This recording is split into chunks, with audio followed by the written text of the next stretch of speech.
আসসালামু আলাইকুম রাসেল ভাই ও প্রিয় শ্রোতা বন্ধুরা, কেমন আছেন আপনারা? আশা করি আল্লাহর রহমতে আপনারা সবাই খুব ভালো আছেন ও সুস্থ আছেন। আমিও ভালো আছি আলহামদুলিল্লাহ। আমি আপনাদের পছন্দের শো ভূত.com-এর মডারেটর মোহাম্মদ সাবিত আলম, লিখছি ময়মনসিংহ বিভাগ থেকে। আজ আমি আপনাদের মাঝে নতুন একটি ঘটনা নিয়ে আবারও হাজির হয়েছি। ঘটনাটি আমি শুনেছিলাম আমার খুবই প্রিয় একজন ছাত্রের কাছ থেকে। ওর নাম আলভি।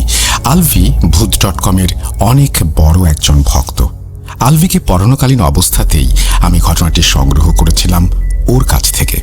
আমার মনে আছে সেদিন মাগরিবের পর আলভিকে পড়ানোর জন্য ওদের বাসায় গিয়ে উপস্থিত হই আমি। ওদের বাসায় সেদিন বেশ কয়েকজন অতিথির আগমন ঘটেছিল, বিধায় পড়াতে একটু সমস্যাই হচ্ছিল। একটু পর আলভির চাচা এসে আলভিকে বললেন, বাবা আলভি, তোমার চাচাতো ভাইয়ের বিয়ে আগামী মাসে, চলে এসো কিন্তু। আলভি বলল, আগামী মাসে? আগামী মাসে তো সাকিব ভাইয়ার মৃত্যুবার্ষিকী। আলভির কথা শুনে আলভির চাচার মুখে যেন ঘন কালো মেঘের উদয় হলো। কি হলো? ওনার এই চাউনি দুঃখ ভারাক্রান্ত চাউনি নয়, এই চাউনি তো ভয়ের। কিন্তু কেন?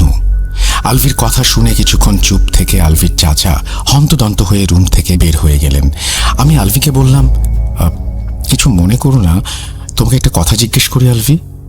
আলভির হ্যাঁবোধক সম্মতি পাবার পর আমি আলভিকে তার চাচার এরকম আচরণের জন্য প্রশ্ন করি। আলভি কিছুক্ষণ চুপ থাকে আমার কথা শুনে। আমিও ওকে কথা বলার জন্য কিছুটা সময় দেই। আলভি কিছুক্ষণ পর আমাকে বলে, ভাইয়া দাঁড়ান, দরজাটা বন্ধ করে নেই, বাইরে অনেক শোরগোল, ফুটতে সমস্যা হচ্ছে। এই বলে সে দরজা বন্ধ করে এসে চেয়ারে বসে ওর কাজিন মরহুম সাকিবের জীবনের এক দুর্বিষহ অধ্যায় আমার সাথে শেয়ার করে। আলভি চাচাতো ভাইয়ের ঘটনা আমাকে যেভাবে বলেছে আমি ঠিক সেভাবেই আপনাদের কাছে উপস্থাপন করছি এবং অনিচ্ছাকৃত ভুল ত্রুটির জন্য রাসেল ভাই ও আপনাদের কাছে ক্ষমা প্রার্থনা করছি। বলছে আলভি।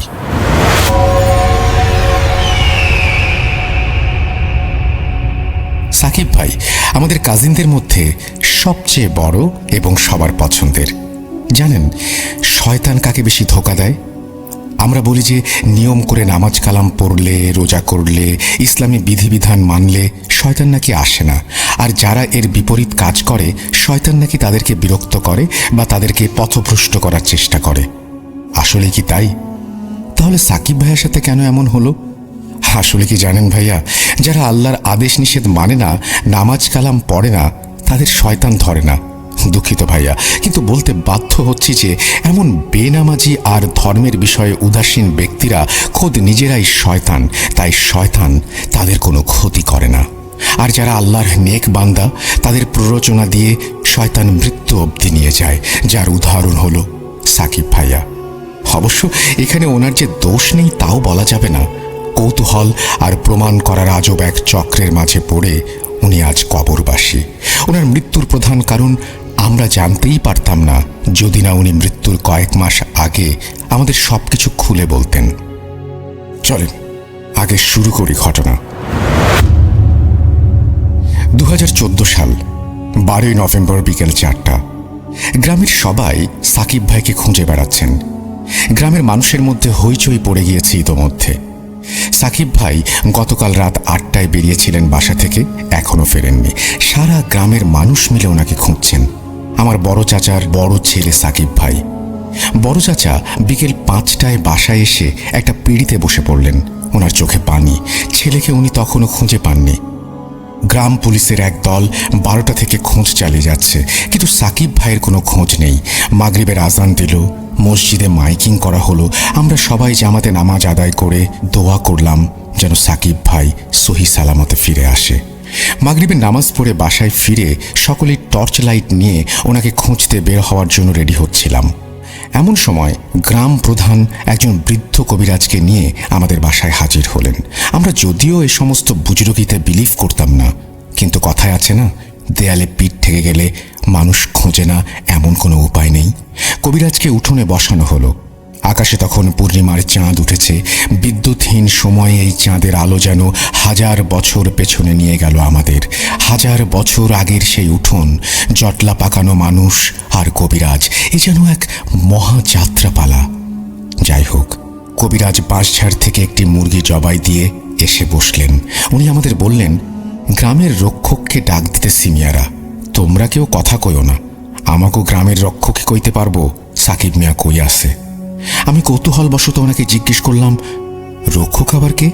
উনি আমাকে বললেন, হ্যাঁ, অনেকগুলো আলাপ করার সময় না ছোট মিয়া, আগে সাকিব মিয়ারে খুঁজা বাইর করি, এরপরে তোমারে কমুনি গ্রামের রক্ষক কিডা। আল্লাহর নাম নিয়া বহ এইখানে। আমি চুপ করে বসলাম। কবিরাজ একটা মাটির পাত্রে পানি নিয়ে জবাই করা মুরগির রক্ত সেই পানিতে ঢাললেন। এরপর দোয়া কালাম পড়ে উচ্চ স্বরে বললেন, ও গ্রামের রক্ষক, আল্লাহর রহমতে উসিলায় আপনারে ডাক পাঠাইলাম, আপনি আহেন। আমাকে এই ছোট্ট উপহার লয়া যান, আর আমাকে জানায়া দেন সাকিব মিয়া কই। একটু পর জবাই করা মুরগিটা বাঁশঝাড়ের দিকে সজোরে যেন উড়ে গেল। আমি বিজ্ঞানের ছাত্র ভাই, আমি এই সমস্ত দৃশ্য দেখে আমার শরীর যেন অসাড় হয়ে যাচ্ছিল। একটু পর বাঁশঝাড়ের এক কোণা দিয়ে লাল দুটো চোখ দেখা গেল। ইয়া আল্লাহ, উপস্থিত এমন কোনো ব্যক্তি নেই যে সেই লাল চোখ দেখেনি। মুহূর্তের মাঝেই হাড় চেবানোর কটমট শব্দ ভেসে আসতে লাগলো। হাড় চিবানোর শব্দ শেষ হবার সাথে সাথে দূর থেকে এক মুসাফিরের আগমন ঘটল। কবিরাজ আমাদের বললেন, সবাই পিছে সরেন, কেউ সামনে আসবেন না। রক্ষকের লোক, কেউ আসবেন না সামনে, আমি কথা কমু। গ্রামের সবাই পিছিয়ে গেল। কবিরাজ সেই মুসাফিরের সাথে কথা বলে দৌড়ে আমাদের কাছে এসে বললেন, কবরস্থানে চলেন মিয়ারা, জলদি আসেন, সাকিব মিয়ার দম প্রায় শেষ। ঘরের পুরুষ মানুষরা লাঠি সোটা আর টর্চ লাইট নিয়ে কবরস্থানের দিকে ছুটলাম। কবরস্থানে গিয়ে দেখলাম কবরস্থানের গেটের সামনে একটা কালো বিড়াল, যার চোখ সেই বাঁশঝাড়ে দেখা চোখের মতো লাল। বিড়ালটি আমাদের দেখে ভয় পেল না, সে আমাদের সামনে হাঁটতে লাগলো আর 2-1 মিনিট পর একটি কবরের সামনে গিয়ে বসে পড়ল। ওই তো সাকিব ভাই পড়ে আছে কবরের পাশে। কবরটিও অনেকটাই খোঁড়া হয়েছে, কাফনের কাপড় দেখা যাচ্ছে, বেশি পুরাতন না। কবর থেকে দুর্গন্ধ বের হচ্ছে। কবিরাজ সাকিব ভাইকে এখান থেকে নিয়ে যেতে বললেন, আর গ্রামের কয়েকজনকে নিয়ে উনি কবরটাকে ঠিক করতে লাগলেন। সাকিব ভাইকে বাড়ি আনার পর ওনাকে উঠোনে শুইয়ে রাখা হলো। কবিরাজ এলেন কিছুক্ষণ পর। উনি একটা স্টিলের গ্লাসে পানি পড়া দিয়ে সাকিব ভাইয়ের মুখ খুলে ওনার মুখে ঢাললেন। ভাইয়ের মাথায় হাত দিয়ে উনি দোয়া দুরুদ পড়তে লাগলেন। আমরা উঠোন থেকে দেখছিলাম বাঁশঝাড় থেকে সেই লাল দুটি চোখ। চোখ জোড়া মিলিয়ে যাওয়ার সাথে সাথে সাকিব ভাইয়ের জ্ঞান ফিরল। আমরা ওনাকে পানি খাওয়ালাম। এরপর কবিরাজ ওনার পকেট থেকে একটা পত্রিকার কাগজে মোড়া জিনিস বের করলেন।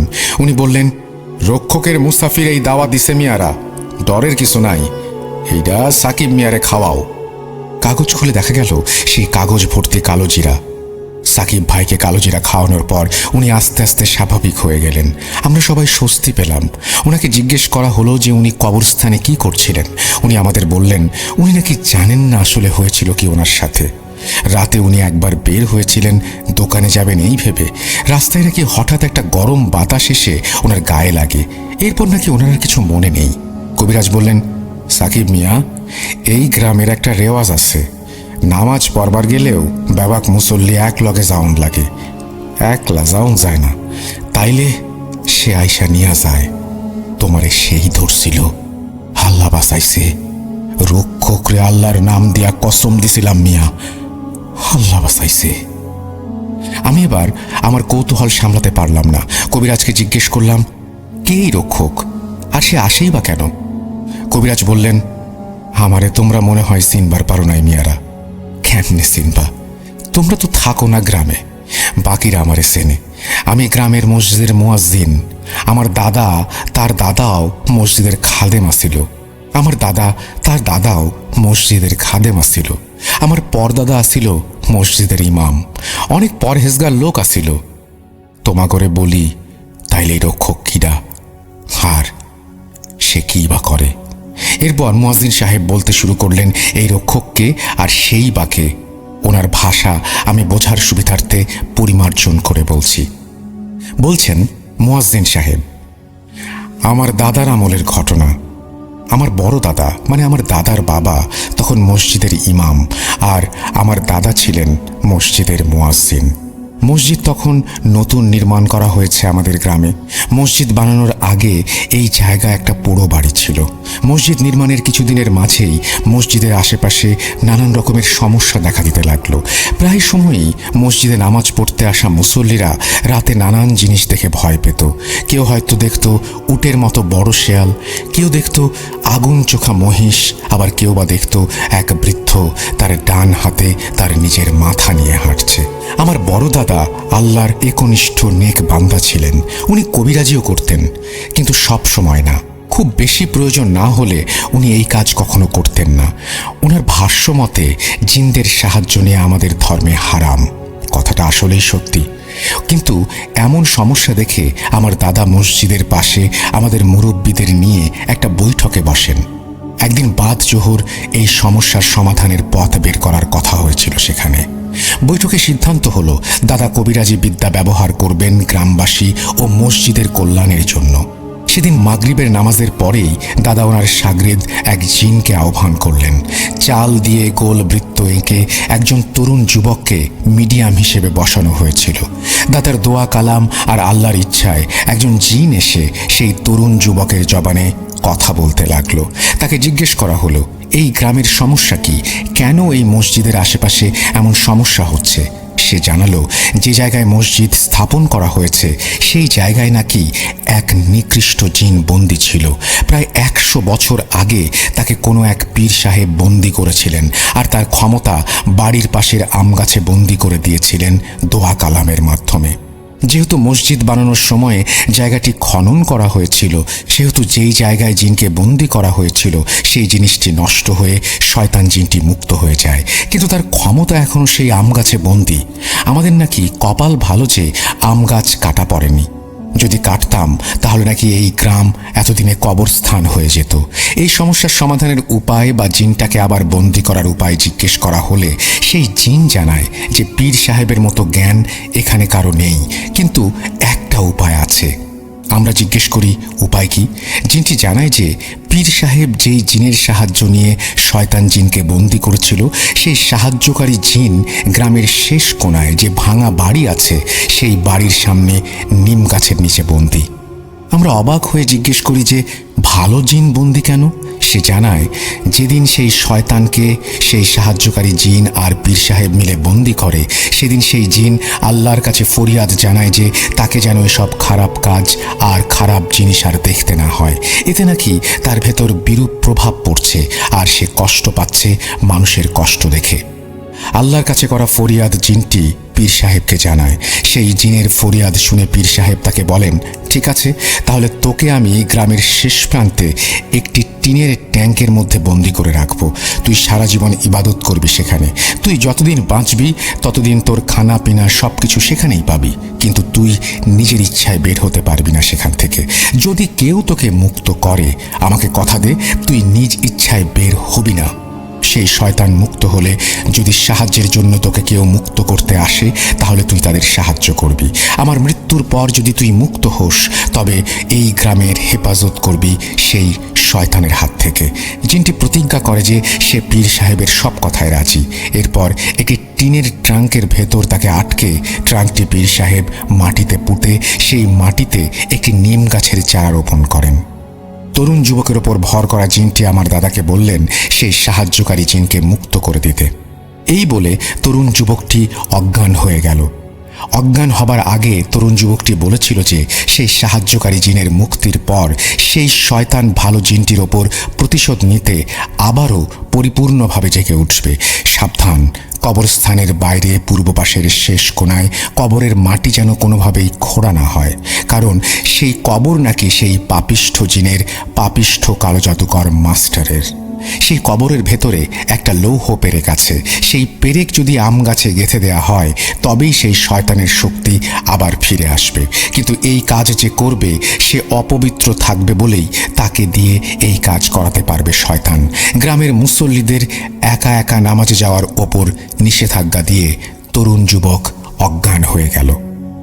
আমরা এরপর সবাই মিলে গ্রামের শেষ প্রান্তে ভাঙা বাড়ির কাছে গিয়ে নিম গাছের নিচে মাটি খুঁড়তে থাকি। প্রায় 7 থেকে 8 হাত মাটি খোঁড়ার পর আসলে একটা টিনের ট্রাঙ্ক খুঁজে পাই আমরা। ট্রাঙ্কের ওপরে আরবিতে খোদাই করে লেখা ছিল, এখানে যে বসবাস করে সে একজন জিন, তার নাম ইয়াসিন। যদি তাকে মুক্ত করতে চান তবে তার নাম ধরে 3 বার ডাকুন। এরপর ট্রাঙ্কের মুখ খুলুন। আমার দাদা ট্রাঙ্কের সামনে দাঁড়িয়ে 3 বার ইয়াসিন বলে ডাকলেন এবং ট্রাঙ্কের মুখ খুললেন। ট্রাঙ্কের মুখ খোলার সাথে সাথে ট্রাঙ্কের ভেতর থেকে একটি কালো বিড়াল লাফ দিয়ে বেরিয়ে পালিয়ে গেল। আমার দাদা বললেন যে ইয়াসিন জানে তাকে মুক্ত করার কারণ কি, সে তার কাজ করবে। আমরা যেন যে যার বাড়ি চলে যাই। আমাদের বিদায় দেওয়ার আগে উনি আমাদের সাবধান করলেন যে ইয়াসিন এখন থেকে এই গ্রামের রক্ষক। সাবধান, কেউ যেন নিজ স্বার্থ হাসিল করার জন্য তাকে ডেকো না, তাকে যেন নিজের মতো থাকতে দেয়া হয়। এই ইয়াসিন হলো এখন এই গ্রামের রক্ষক। সেই নিকৃষ্ট জিন হলো সেই যার শক্তি আজ অবধি মসজিদের পাশের আম গাছে বন্দী। আম গাছের কাছে যেন কেউ না যেতে পারে সেজন্য আম গাছের চারপাশে উঁচু করে বাঁশের বেড়া দেয়া হয়েছে আজ অবধি। মুয়াজ্জিন সাহেবের কথা শুনে আমি যেন কোনো এক রূপকথার দেশে চলে গিয়েছিলাম। রাত, পূর্ণিমার আলো আর সামনে এমন ইতিহাস শোনা। যাই হোক, এরপর মুয়াজ্জিন সাহেব আমাদের বলেন আমরা যেন শহরে ফিরে যাই, এখানে থাকা নাকি আমাদের জন্য ঠিক হবে না। এই মুহূর্তে আমরা শহরে ফিরে আসি। শহরে ফিরে আসার পর থেকে সাকিব ভাই কেমন যেন হয়ে গেল। জিন নিয়ে যেন বলতে গেলে অবসেসড হয়ে গেলেন উনি। জিন নিয়ে প্রায় যত রকম কিতাব লাইব্রেরিতে অ্যাভেলেবেল ছিল উনি কিনে আনতেন আর একা একা বসে বসে সেসব পড়তেন। আস্তে আস্তে মসজিদে যাওয়া বন্ধ করলেন, যদিও বাসায় নামাজ পড়তেন। কিন্তু আসলেই কি পড়তেন? কি ভাই, কি মনে হয় পড়তেন উনি নামাজ? শুনুন আমার চাচির জবানে। সাকিব সবসময় বাসায় থাকতো কলেজ থেকে ফিরে। বন্ধু বান্ধবের কোনো নেশা ছিল না। আজান দিলে ওয়াশরুমে গিয়ে ওযু করে আসতো, নামাজ পড়তো সব সময়। এমনটা আমি ভাবতাম। এই ভাবনা আমার ভাবনাই থাকতো যদি না সেদিন রাত আমার জীবনে আসতো। সাকিবকে নিয়ে সেদিন গ্রাম থেকে ফেরার পর বাসায় কিছু অদ্ভুত ঘটনা ঘটতে লাগলো। যেমন রাতে বাসায় হাঁটা চলার আওয়াজ পাওয়া যেত, হাড় চেবানোর আওয়াজ পাওয়া যেত, মাংস পচা দুর্গন্ধ পাওয়া যেত। ও হ্যাঁ, সব থেকে অবাক করা বিষয় ছিল যে ডিপ ফ্রিজ থেকে মাছ মাংস যেন উধাও হয়ে যেতে লাগলো। এসব বিষয়ে পাত্তা যদিও খুব একটা দিতাম না। হ্যাঁ, দিতাম না, সেদিন রাতের আগ পর্যন্ত দিতাম না। কিন্তু সেদিন রাতে যা দেখলাম সেটা দেখে আমার আর সাকিবের আব্বার রুহ কেঁপে উঠেছিল। আমি সেদিন রাতে তাহাজ্জুদের নামাজ পড়ার জন্য আগে ভাগে উঠে নামাজে দাঁড়িয়ে যাই। হঠাৎ আমার নাকে কাঁচা মাংসের গন্ধ এসে লাগে। আমি নামাজ শেষ করে বাইরে বের হয়ে ডিপ ফ্রিজ চেক করি, কিন্তু তেমন কিছু পাই না। সাকিবের ওয়াশরুম ছিল ওর রুমের বাইরে। ওর ওয়াশরুমে আলো জ্বলছে, আমি দেখতে পেলাম। দরজা হালকা খোলা, আমি দেখলাম সাকিব অজু করছে। ও অজু করছে দেখে আমি চোখ সরিয়ে আবার নামাজ পড়তে চলে যাচ্ছিলাম। এমন সময় মনে হলো যে সাকিব কোনো পানি দিয়ে অজু করছে, কিন্তু সেই পানিটির রং লাল। ওয়াশরুমে গিয়ে আমি যা দেখলাম সেটি দেখে আমার শরীর ঠান্ডা হয়ে আসলো। সাকিব একটা বালতিতে কাঁচা মাংস রেখেছে, সেই মাংস থেকে বের হওয়া লাল রক্তের পানি অজুর মতো করে ব্যবহার করছে সাকিব। ও প্রথমে নিজের হাত ও কবজি 6 বার ধুলো, এরপর মুখে পানি দিল। চেহারা না ধুয়ে নিচে সেই পানি লাগালো, এরপর মাথায় পানি লাগালো, কিন্তু উল্টো করে। মানে অজু যেভাবে করে ঠিক সেইভাবে নয়। এরপর আমি সাকিবের বাবাকে রুমে এসে ডাকলাম আর ওনাকে সবকিছু খুলে বললাম। উনি আমাকে বললেন আমি নাকি ঘুমের ঘরে ভুল দেখেছি। আমি তবুও ওনাকে আমার সাথে সাকিবের রুমে আসতে বললাম।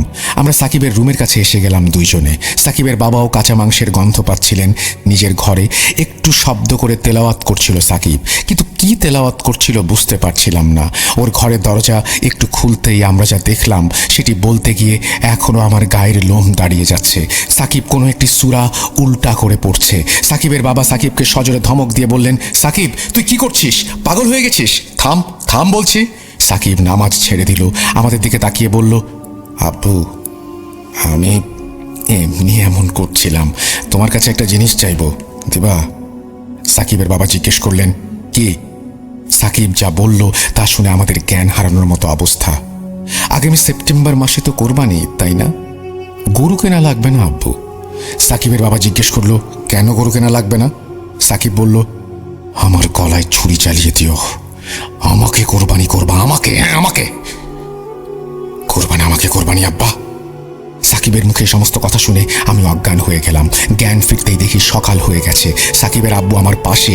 আমি ওনাকে জিজ্ঞেস করলাম কি হয়েছিল এরপর। সাকিবের বাবা বললেন যে এরপর উনি সাকিবের কাছে গিয়ে ওকে সজোরে একটা চর মারলে সাকিব নাকি শান্ত হয়ে শুয়ে পড়ে। এরপর সাকিবের আব্বু ওর ঘর থেকে সব জিন রিলেটেড কিতাব সরিয়ে ফেলে। সাকিব আস্তে আস্তে অসুস্থ হয়ে যেতে লাগলো। ওকে ডাক্তার দেখানো হলো, কিন্তু কোনো রোগ ধরা পড়ছিল না। সাকিবের বাবা এমন অবস্থায় গ্রামের বাড়িতে ফোন করে মুয়াজ্জিন সাহেবকে সব ঘটনা জানান। মুয়াজ্জিন হুজুর সাকিবকে গ্রামে নিয়ে আসার পরামর্শ দেন, কিন্তু সাকিবের শারীরিক অবস্থা খুব বেশি খারাপ থাকার ফলে আমরা তাকে গ্রামে নিয়ে যেতে পারিনি। চাচির এই কথাগুলো চাচি আমার আম্মুর সাথে শেয়ার করেছিলেন। এরপর 2015 সালের 24 অগস্ট বড় চাচা আমাদের বাসায় ফোন করে আমাদের জানান আগামীকাল ওনারা সাকিব ভাইকে নিয়ে গ্রামের বাড়িতে যাচ্ছেন আর আমরা যেন ওনাদের সাথে যাই। অবশেষে 25 অগস্ট আমরা সাকিব ভাইকে নিয়ে গ্রামে যেতে সক্ষম হই। গ্রামের বাড়িতে যাবার পর আমরা জানতে পারি যে 25 তারিখ মুয়াজ্জিন সাহেব গ্রামে ছিলেন না। উনি কোনো এক কাজে পাশের গ্রামে গিয়েছেন। আগামীকাল উনি চলে আসবেন। এদিকে সাকিব ভাইকে দেখে নর্মালি লাগছিল আমাদের। গ্রামের বাড়ির রাখাল 26 তারিখ সকালে গোয়াল থেকে 4টা বড় ষাঁড় গরু বের করে আনলেন খাবার খাওয়ানোর জন্য। সাকিব ভাই উঠোনে গিয়ে রাখালের সাথে কথা বলছিলেন। একটু পর আমি দেখলাম রাখাল উচ্চ স্বরে সাকিব ভাইকে বলছে, এই মিয়া কি কন, মাথা ঠিক আছে? তাদের কাছে বিচার দিমু কইলাম। আমি রাখালকে ধমক দিয়ে তার এরকম আচরণের কারণ জিজ্ঞেস করলাম। সে বলল যে সাকিব ভাই নাকি তাকে নানান ধরনের উল্টাপাল্টা কথা বলছেন। আমি জিজ্ঞেস করলাম কি বলছেন উনি? সাকিব ভাই আমাকে রাখালের সাথে কথা বলতে দিলেন না। উনি আমাকে ধরে নিয়ে চলে যেতে লাগলেন। বললেন, দূর বাদ দে, মূর্খ লোকেরা। আমি সাকিব ভাইয়ের সাথে চলে এলাম। একটু পর সাকিব ভাই খেতে বসলেন বাসায়। আমি বাসা থেকে বের হয়ে রাখালকে জিজ্ঞেস করলাম, ভাইয়া আসলে কি বলছিল? রাখাল বলল, সাকিব ভাই নাকি তাকে বলছিল গরুকে না খাইয়ে তাকে কেন খাওয়ানো হচ্ছে না। আসন্ন কোরবানি ঈদে ওনাকে নাকি কোরবানি করা হবে আর উনি নাকি প্রস্তুত। আমি রাখালকে বললাম যে ভাইয়া রসিক মানুষ, তাই মজা করেছে। রাখালকে আরও 7-5 বুঝিয়ে এলাম। সন্ধ্যায় মাগরিবের নামাজের পর মুয়াজ্জিন সাহেব এলেন গ্রামের বাড়িতে। মুয়াজ্জিন সাহেব একটি আসন তৈরি করলেন। আসনের মাঝখানে চালের বৃত্ত এঁকে সাকিব ভাইকে সেখানে বসানো হলো। সাকিব ভাই আসন দেখে কেমন যেন রেগে যাচ্ছিলেন। উনি কোনোভাবেই হুজুরের আসনে আসবেন না, কোনোভাবেই না। উনি জোর গলায় বলছিলেন, কোরবানির পশুর যত্ন নিস, আর আমি কোরবানির পবিত্র এক প্রাণী, সর্বপ্রথম আদম সন্তান যাকে আল্লাহর রাস্তায় কোরবানি করা হবে, আমাকে সম্মান করো। হুজুর সাকিব ভাইয়ের পায়ে সজোরে বেত্রাঘাত করলেন। কোরবানির মতো পবিত্র কথা তুই মুখে আনবি না শয়তান, চুপ কর, এইখানে আমার সাথে কথা বল, কে তুই? সাকিব ভাইকে 4-5 জন তরুণ মিলে ধরে চালের বৃত্তের মাঝে বসালেন। হুজুর আগের বারের মতো একটি মুরগি বাঁশ ঝাড়ে নিয়ে জবাই করে আনলেন। মাটির পাত্রে পানি রেখে পানিতে দোয়া পড়ে দম করে মুরগির রক্তে ঢেলে দোয়া পড়লেন। ও গ্রামের রক্ষক, আল্লাহর রহমতে আল্লাহর উসিলায় আমাকে সাহায্য করেন, আসেন। ওনার এই কথা শুনে সাকিব ভাই সজোরে হেসে উঠে বললেন, রক্ষক? মুয়াজ্জিন, তুই আমার মতো করে বলতে পারবি সবকিছু? আমি তো তোর সম্পূর্ণ বংশের নাম জানি। হেমদাদ, তোর বাবার নাম উসমান, তার বাবার নাম সুলেমান, তার বাবার নাম আলী, তার বাবার নাম ইসমাইল, তার বাবার নাম কুদরত। আরো শুনবি? এবার তুই আমাকে বল আমি কে? মুয়াজ্জিন সাহেব ঢোক গিললেন। উনি একটু ভয় পেয়ে গিয়েছিলেন। সত্যি বলতে আমরাও ভয় পেয়ে গিয়েছিলাম সেই মুহূর্তে। হুজুর মনে মনে দোয়া পড়তে লাগলেন। দোয়া পড়ে সাকিব ভাইয়ের ওপরে পড়া পানি ছিটিয়ে দিয়ে উনি জিজ্ঞেস করলেন যে কেন এসেছে। এই কথা বলার সাথে সাথে বাড়ির চালের ওপর থেকে একটা গাছের ডাল এসে হুজুরের হাতের ওপরে পড়ল। হুজুর প্রচণ্ড ব্যথায় কোঁকাচ্ছিলেন। এদিকে গাছের ডাল পড়ার কারণে চালের বৃত্তের চাল একদিকে সরে গিয়েছিল। সাকিব ভাই আসন থেকে উঠে হুজুরের গলা টিপে ধরেন। এমন সময় জবাই করা মুরগিটি উড়াল দিয়ে বাঁশঝাড়ের ভেতরে চলে যায়। বাঁশঝাড় থেকে লাল দুটি চোখ দেখা যাচ্ছিল। সাকিব ভাই নড়ে চড়ে বসলো, ভয়ে সে ঢোক গিলতে লাগলো। বাঁশঝাড় থেকে হাড় খাওয়ার কটমট শব্দ আসছিল। হুজুর নিজেকে সামলে নিলেন। দূর থেকে 5 থেকে 7 জন মুসাফির এলেন কোত্থেকে যেন। ওনারা হুজুরের পাশে এসে দুটি লাইন করে দাঁড়ালেন। হঠাৎ হাড় খাবার শব্দ থেমে গেল। মুসাফিরদের 2 লাইনের মাঝখান থেকে সেই লাল চোখা কালো বিড়াল আস্তে আস্তে এসে বসলো মুয়াজ্জিন সাহেবের পাশে। সাকিব ভাই এবার একদম চুপ। হঠাৎ একটা বিদ্যুৎ চমকানিতে আমাদের চোখ যেন ঝলসে গেল। চোখ খুলে দেখি মুসাফিরেরা আর বিড়ালটি কোথাও কেউ নেই। এবার সাকিব ভাইয়ের দিকে তাকিয়ে মনে হলো কেউ যেন ওনার হাত পা এমনভাবে ধরে রেখেছে যেন উনি নড়তেই পারছেন না। মুয়াজ্জিন সাহেব প্রশ্ন করলেন সাকিব ভাইয়ের শরীরে কে আর কেন এসেছে। সাকিব ভাইকে দেখে মনে হলো ওনার হাত পা এবার ছেড়ে দেয়া হয়েছে।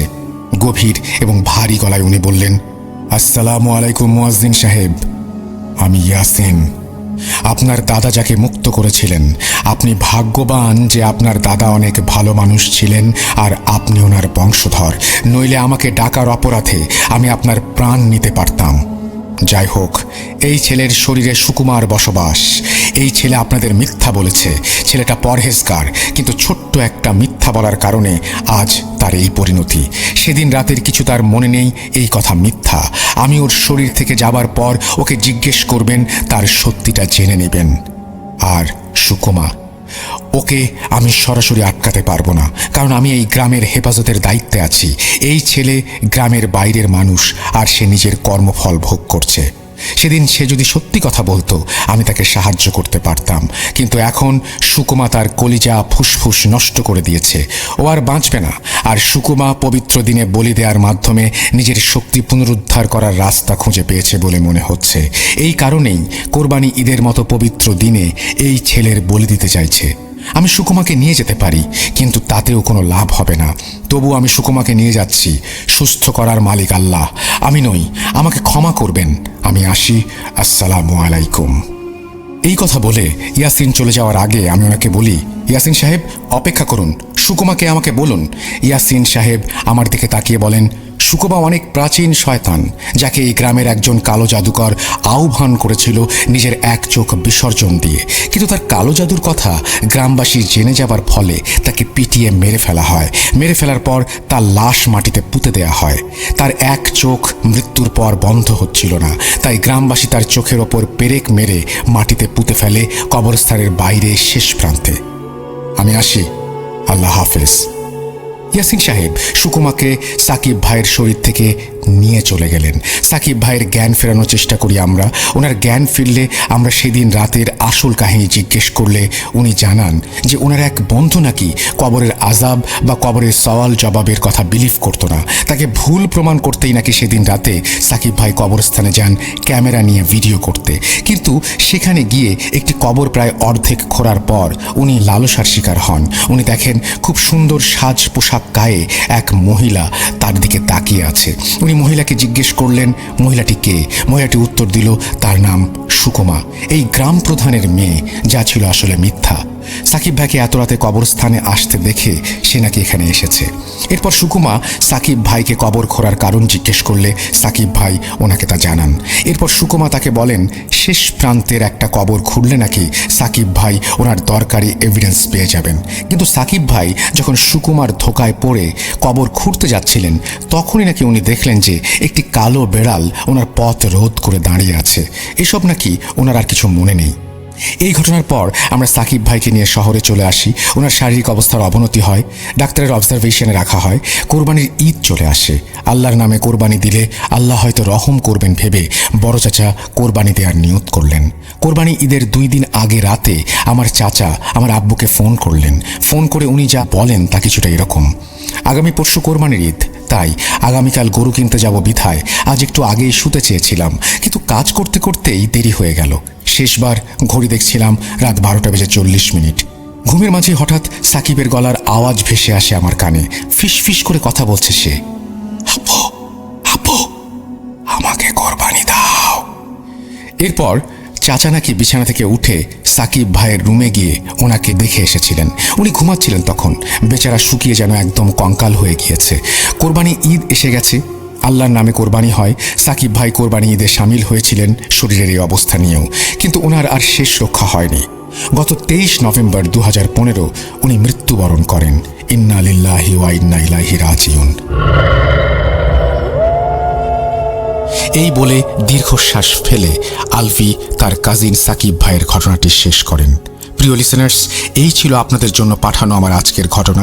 যদি এতটুকু ভালো লেগে থাকে তবে আমি কৃতজ্ঞ, আর যদি ভালো না লাগে তাহলে আমি ক্ষমা প্রার্থী। আমাকে ক্ষমা করবেন। আবারও কথা হবে নতুন কোনো সপ্তাহে নতুন কোনো ঘটনা নিয়ে। ততদিন পর্যন্ত ভালো থাকুন, সুস্থ থাকুন। আমি মোহাম্মদ সাবিত আলম আজ বিদায় নিচ্ছি। আল্লাহ হাফেজ। এই বলে তিনি তার ঘটনা শেষ করেছেন।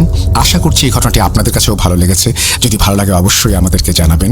হ্যালোউইন স্পেশাল এপিসোড চলছে। আজকে আমাদের যে প্রথম ইমেল, সেই ইমেলটি এখানেই শেষ। এরপরে আপনারা বেশ কিছু ঘটনা শুনবেন, যে ঘটনাগুলো হয়তো আপনারা আগেও শুনেছেন কিন্তু আবারও শুনতে চান, বা আপনাদের মাঝে কেউ কেউ হয়তো এই ঘটনাগুলো কখনোই শোনেননি। চলুন তাহলে শুরু করা যাক।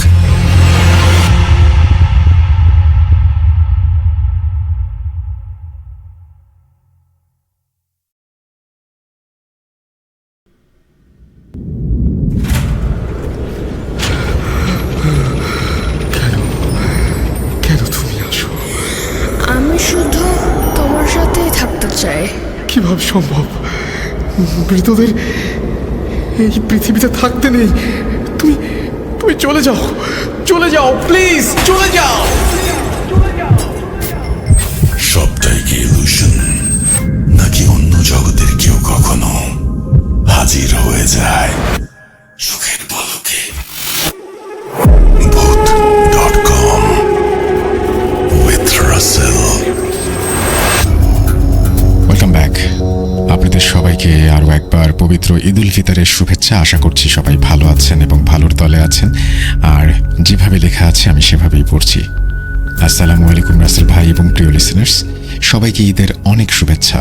আশা করি পরিবারের সবাই একসাথে ভালো কাটছে আপনাদের ঈদ। ঈদের খুশির আমেজটা আর একটু বাড়িয়ে দিতে আমি তানভীর তুষার আপনাদের জন্য আরও একটি নতুন ঘটনা নিয়ে হাজির হয়েছি। আশা করি পুরো ঘটনাটা খুব খুব ভালো লাগবে আপনাদের। ঘুমের মাঝে হাঁটাহাঁটি করার অভ্যাস হয়তো অনেকেরই আছে, কিন্তু তাদের যদি প্রশ্ন করা হয় কেন তারা ঘুমের মাঝে হাঁটে, কেন, তার সঠিক উত্তর তারা দিতে পারে না। কিন্তু আপনি যদি বুঝতে পারেন কেন হাঁটছেন ঘুমের মাঝে আর কি হচ্ছে আপনার সাথে, এমনই একটা ব্যতিক্রমী ঘটনা এক ভাই শেয়ার করেছেন আমার সাথে। তিনি দেশের একটা স্বনামধন্য মেডিকেল কলেজ থেকে পড়াশোনা শেষ করে বের হয়েছেন, তাই তার নাম বা প্রতিষ্ঠানের নাম প্রকাশ করা নিষেধ। তবে এই ঘটনা তার খুব পরিচিত কেউ শুনলে হয়তো তাকে চিনে ফেলতে পারেন। যাই হোক, আমি এখানে তার ছদ্মনাম ব্যবহার করছি। চলুন এবার ঘটনার ভিতরে প্রবেশ করা যাক। হাসিব তখন মাত্র ক্লাস 9-এ পড়ে। প্রত্যন্ত গ্রাম অঞ্চলে তার বেড়ে ওঠা। তার বাড়ি থেকে মাত্র 10 মিনিটের হাঁটা পথেই গ্রামের বুক চিরে বয়ে চলেছে বিশাল যমুনা নদী। ছোটবেলা থেকেই শান্ত স্বভাবের ছেলে সে। পাড়ার ছেলেদের সাথে দুরন্তপনার চেয়ে বাবার সাথে সাংসারিক কাজে সহযোগিতা করে বেশি। এই জন্য খুব আড্ডা দেয়া বা বাইরে যাওয়া হয় না তার।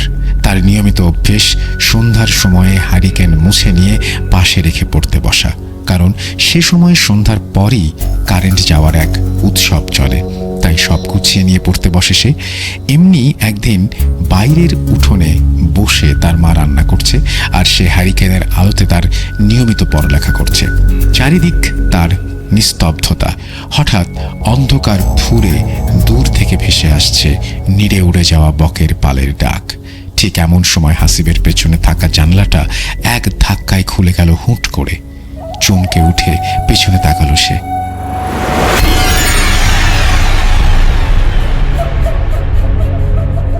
জানালার কাঠের পাল্লা দুটো তখনও ক্যাঁচ ক্যাঁচ করে দুলছে। জানালার পর্দাগুলো একদম স্থির, বাইরে কোথাও বাতাসের লেশ মাত্র নেই। অথচ এভাবে কাঠের ভারী পাল্লা দুটো খুলে গেল।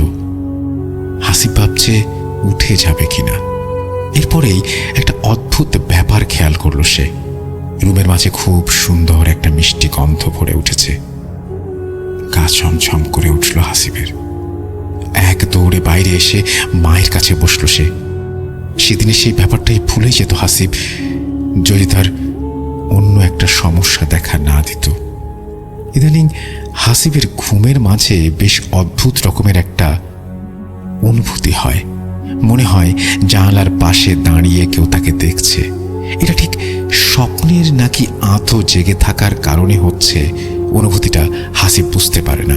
কিন্তু কেউ যে তাকে দেখছে এটা সে ভালো করে উপলব্ধি করতে পারে।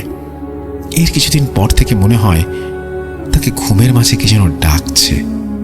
জানালার পাশ থেকে ভেসে আসছে ক্ষীণ একটা মেয়েলি কণ্ঠ। কি মধুর সেই ডাক! হাসিব, হাসিব, হ্যাঁ হাসিব, বাইরে এসো। হাসিব, হাসিব, এই হাসিব, বাইরে এসো। এরপরে আর কোনো কথা নেই। অন্ধকার থেকে এই ডাক ভেসে আসে, আবার অন্ধকারেই মিলিয়ে যায়। প্রায় 3 দিন পরে গভীর রাতে হঠাৎ হাসিব তার কাঁধে একটা শক্ত হাতের ঝটকানি অনুভব করে। ধর্মড়িয়ে পিছনে তাকিয়ে দেখে তার বাবা দাঁড়িয়ে আছে কাঁধে হাত দিয়ে, আর হাসিব নিজে দাঁড়িয়ে আছে তাদের উঠোন পেরিয়ে মেঠো পথের ঠিক মাঝে। হাসিব কিছুটা অপ্রস্তুত হয়ে যায় এমন পরিবেশের কারণে। তার বাবা তাকে প্রশ্ন করে, তুমি এত রাতে এখানে কি করছো? আমি বাইরে বের হয়েছিলাম, দেখি উঠোনের সামনে কেউ দাঁড়িয়ে। আমি কত ডাকলাম কে, কিন্তু কোনো উত্তর নেই। কাছে এসে দেখলাম তুমি। তোমাকে ডাকলাম, তাও কোনো উত্তর নেই।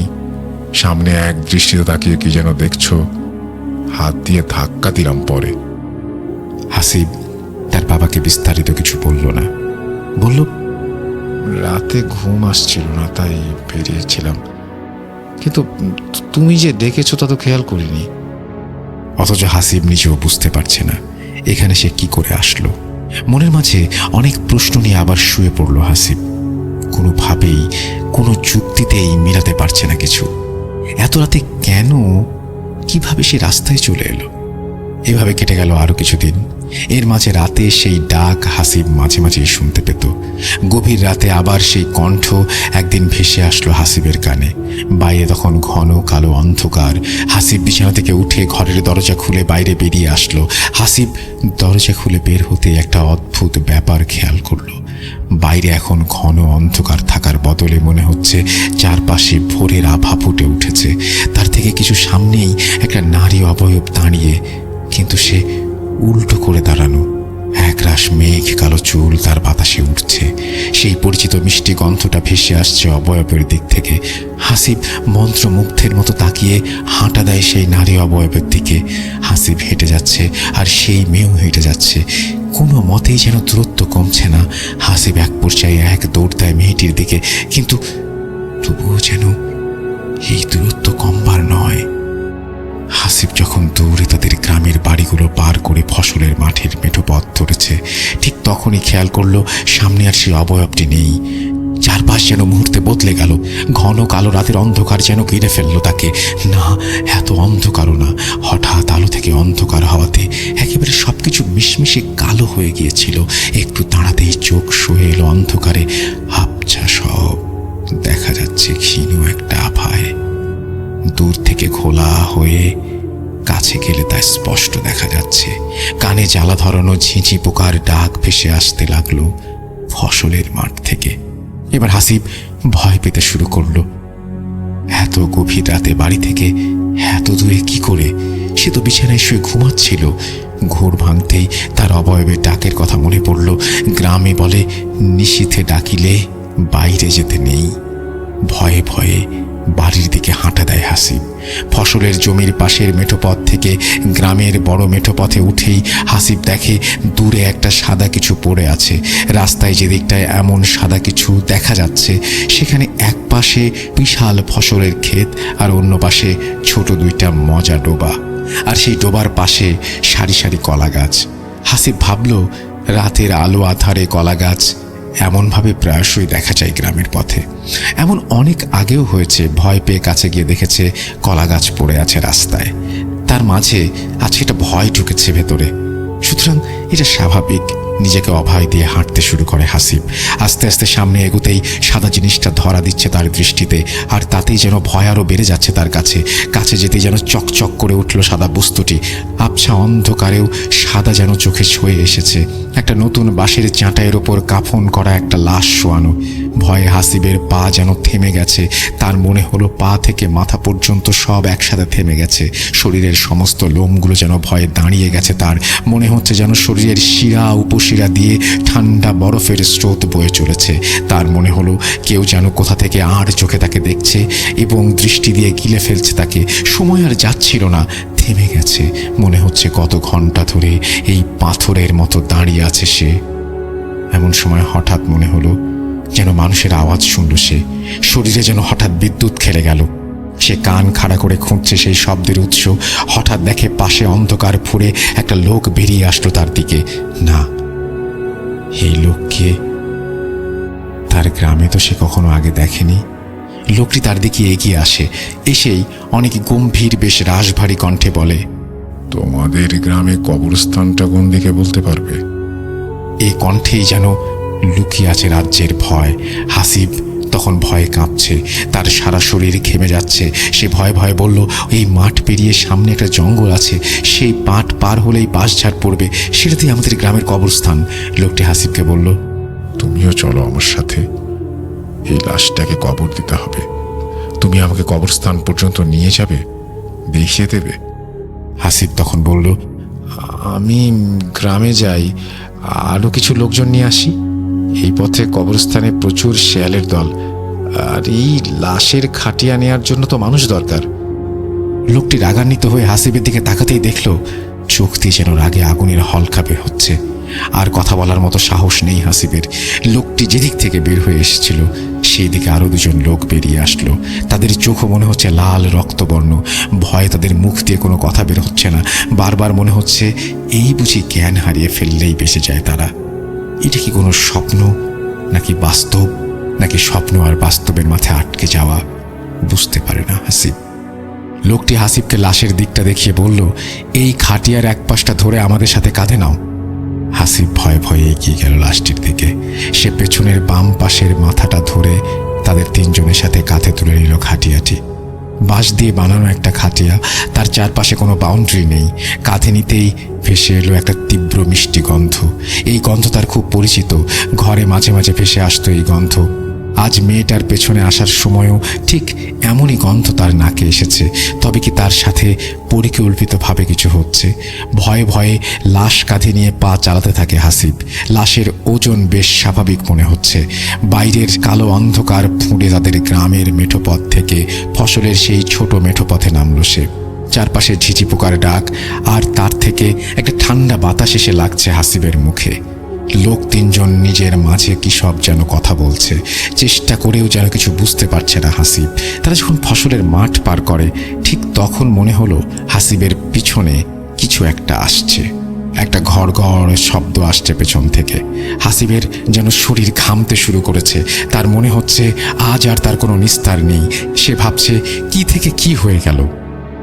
আমি যে এভাবে মারা যাব তা কি কখনো কেউ জানবে? আর কি দেখতে পাবো মানুষের মুখগুলোকে? তখনই ঠিক গড় গড় সেই শব্দটা আরও বেশি ভেসে আসতে লাগলো পেছন থেকে। মনে হচ্ছে পেছনে একটা কুকুর আসছে তাদের। হাসিব পেছনে ফিরে দেখতে যাবে, ঠিক তখনই হাসিবের পাশে থাকা লোকটা বলে উঠল, ভুলেও পেছনে তাকাবে না, চুপ করে সোজা তাকিয়ে হেঁটে আসো, পেছনে না তাকালেই তোমার ভালো। ফসলের মাঠ পার করে তারা জঙ্গলের মাঝে উঠে এসেছে। পেছনের সেই শব্দ বা অনুভূতি কিছুই নেই। জঙ্গলের মাঝে ছোট ছোট জঙ্গলি লতাপাতায় পেঁচে যাচ্ছে হাসিবের পা, তাই দ্রুত হাঁটতে পারছে না সে। এরই মাঝেই দূর থেকে ভেসে আসলো একটা ক্ষীণ শব্দ। কোথাও দূরে একটা শেয়াল আর্তনাদ করে উঠল করুণ সুরে। ভয়ে আবার যেন শরীর ঠান্ডা বরফ হয়ে এলো হাসিবের। পায়ের নিচে জঙ্গলের শুকনো ডালপালা ভাঙার মর্মর মটমট মৃদু শব্দ, আর দূরে থেকে ডেকে ওঠা শেয়ালের করুণ ডাকে যেন ভয় জেঁকে ধরেছে তাকে। কেমন একটা ঘোর পরিবেশ তৈরি করেছে চারপাশ। শেয়ালের করুণ ডাক সেই দূরে মিলিয়ে যেতেই মনে হয় হাসিবের খুব কাছে থেকে ডেকে উঠল একটা শেয়াল। তারপর এপাশ ওপাশ মিলিয়ে বেশ কিছু শেয়াল ডেকে উঠল একসাথে। হাসিবের ভয়ে তখন দেহ যেন রক্তশূন্য। নিজের হৃৎপিণ্ডের শব্দ নিজের কানেই সে শুনতে পাচ্ছে। সামনে থেকে একজন লোক বলে উঠল, ভয় পেও না, আশেপাশে আমাদের লোক আছে, তোমার কিছুই হবে না। লাশ দাফন করা হয়ে গেলে তুমি চলে যাবে। জঙ্গল পার করে তারা যখন বাঁশঝাড়ের মধ্যে ঢুকছে তখন শেয়ালের ডাক কমে এসেছে। চারপাশে যে আরও মানুষ আছে এটা তখন খেয়াল করলো হাসিব। তার আশেপাশে আরও অনেক এমন অচেনা লোক দেখতে পেল সে। তারা সবাই লাশের পিছে পিছে আর পাশে হেঁটে আসছে। হাসিবরা তখন লাশ নিয়ে কবরস্থানে পৌঁছে গেল। খেয়াল করলো গ্রামের অনেকের কবরগুলো ছড়িয়ে ছিটিয়ে আছে চারপাশে। এই তো কদিন আগে পাশের বাড়ির এক চাচার কবর দিয়েছিল এখানে। হাসিবও এসেছিল কবর দিতে।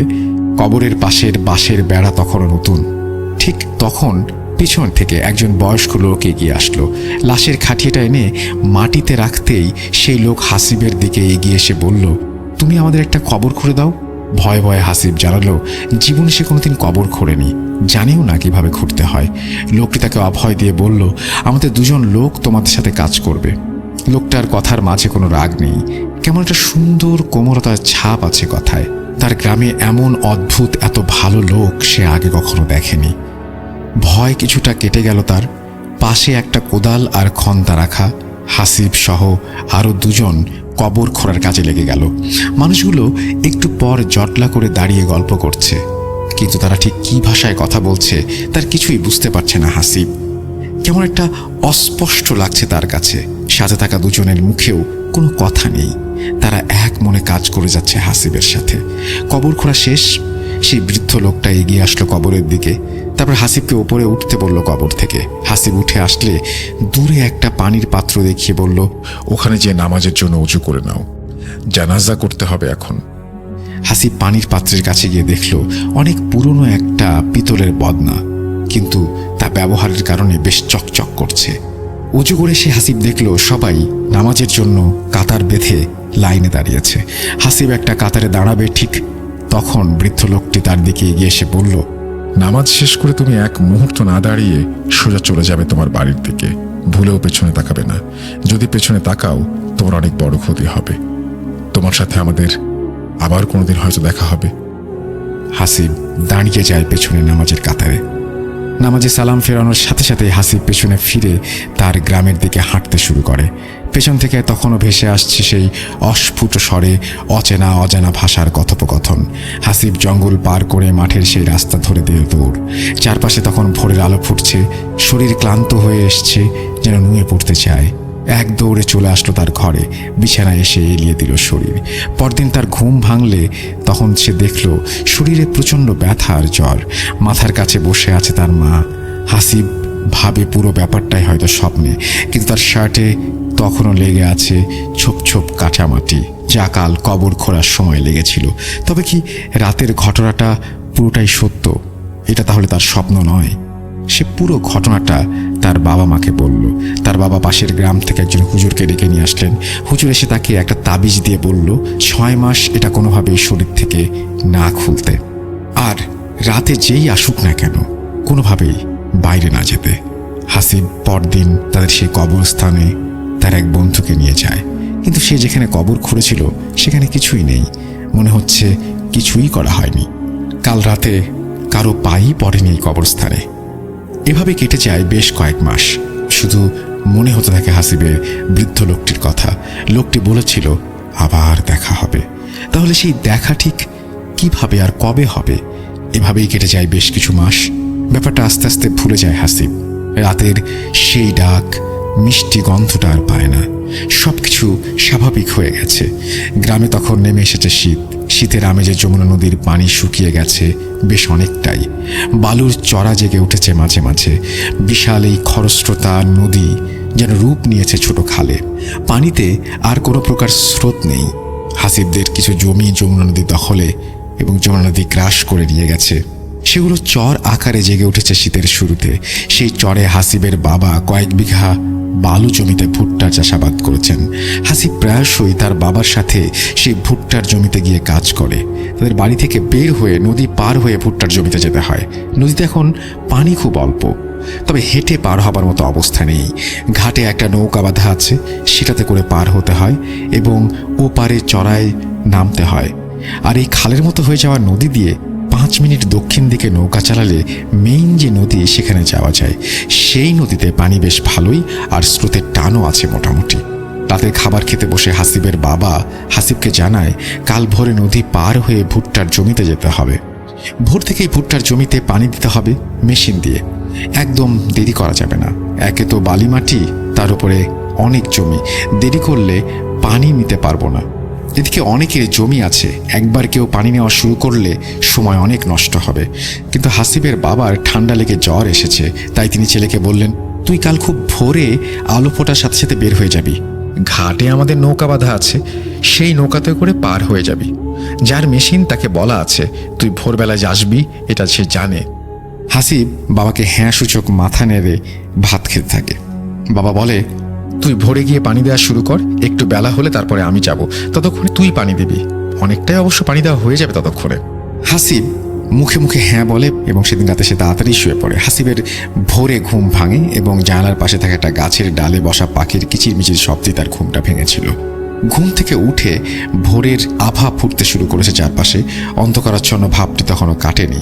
কুয়াশা পড়েছে, আশেপাশে মাত্র কয়েক হাতের বেশি জায়গা দেখা যাচ্ছে না, অর্থাৎ ভিজিবিলিটি অনেক কমে গেছে। বাইরে অসম্ভব ঠান্ডা।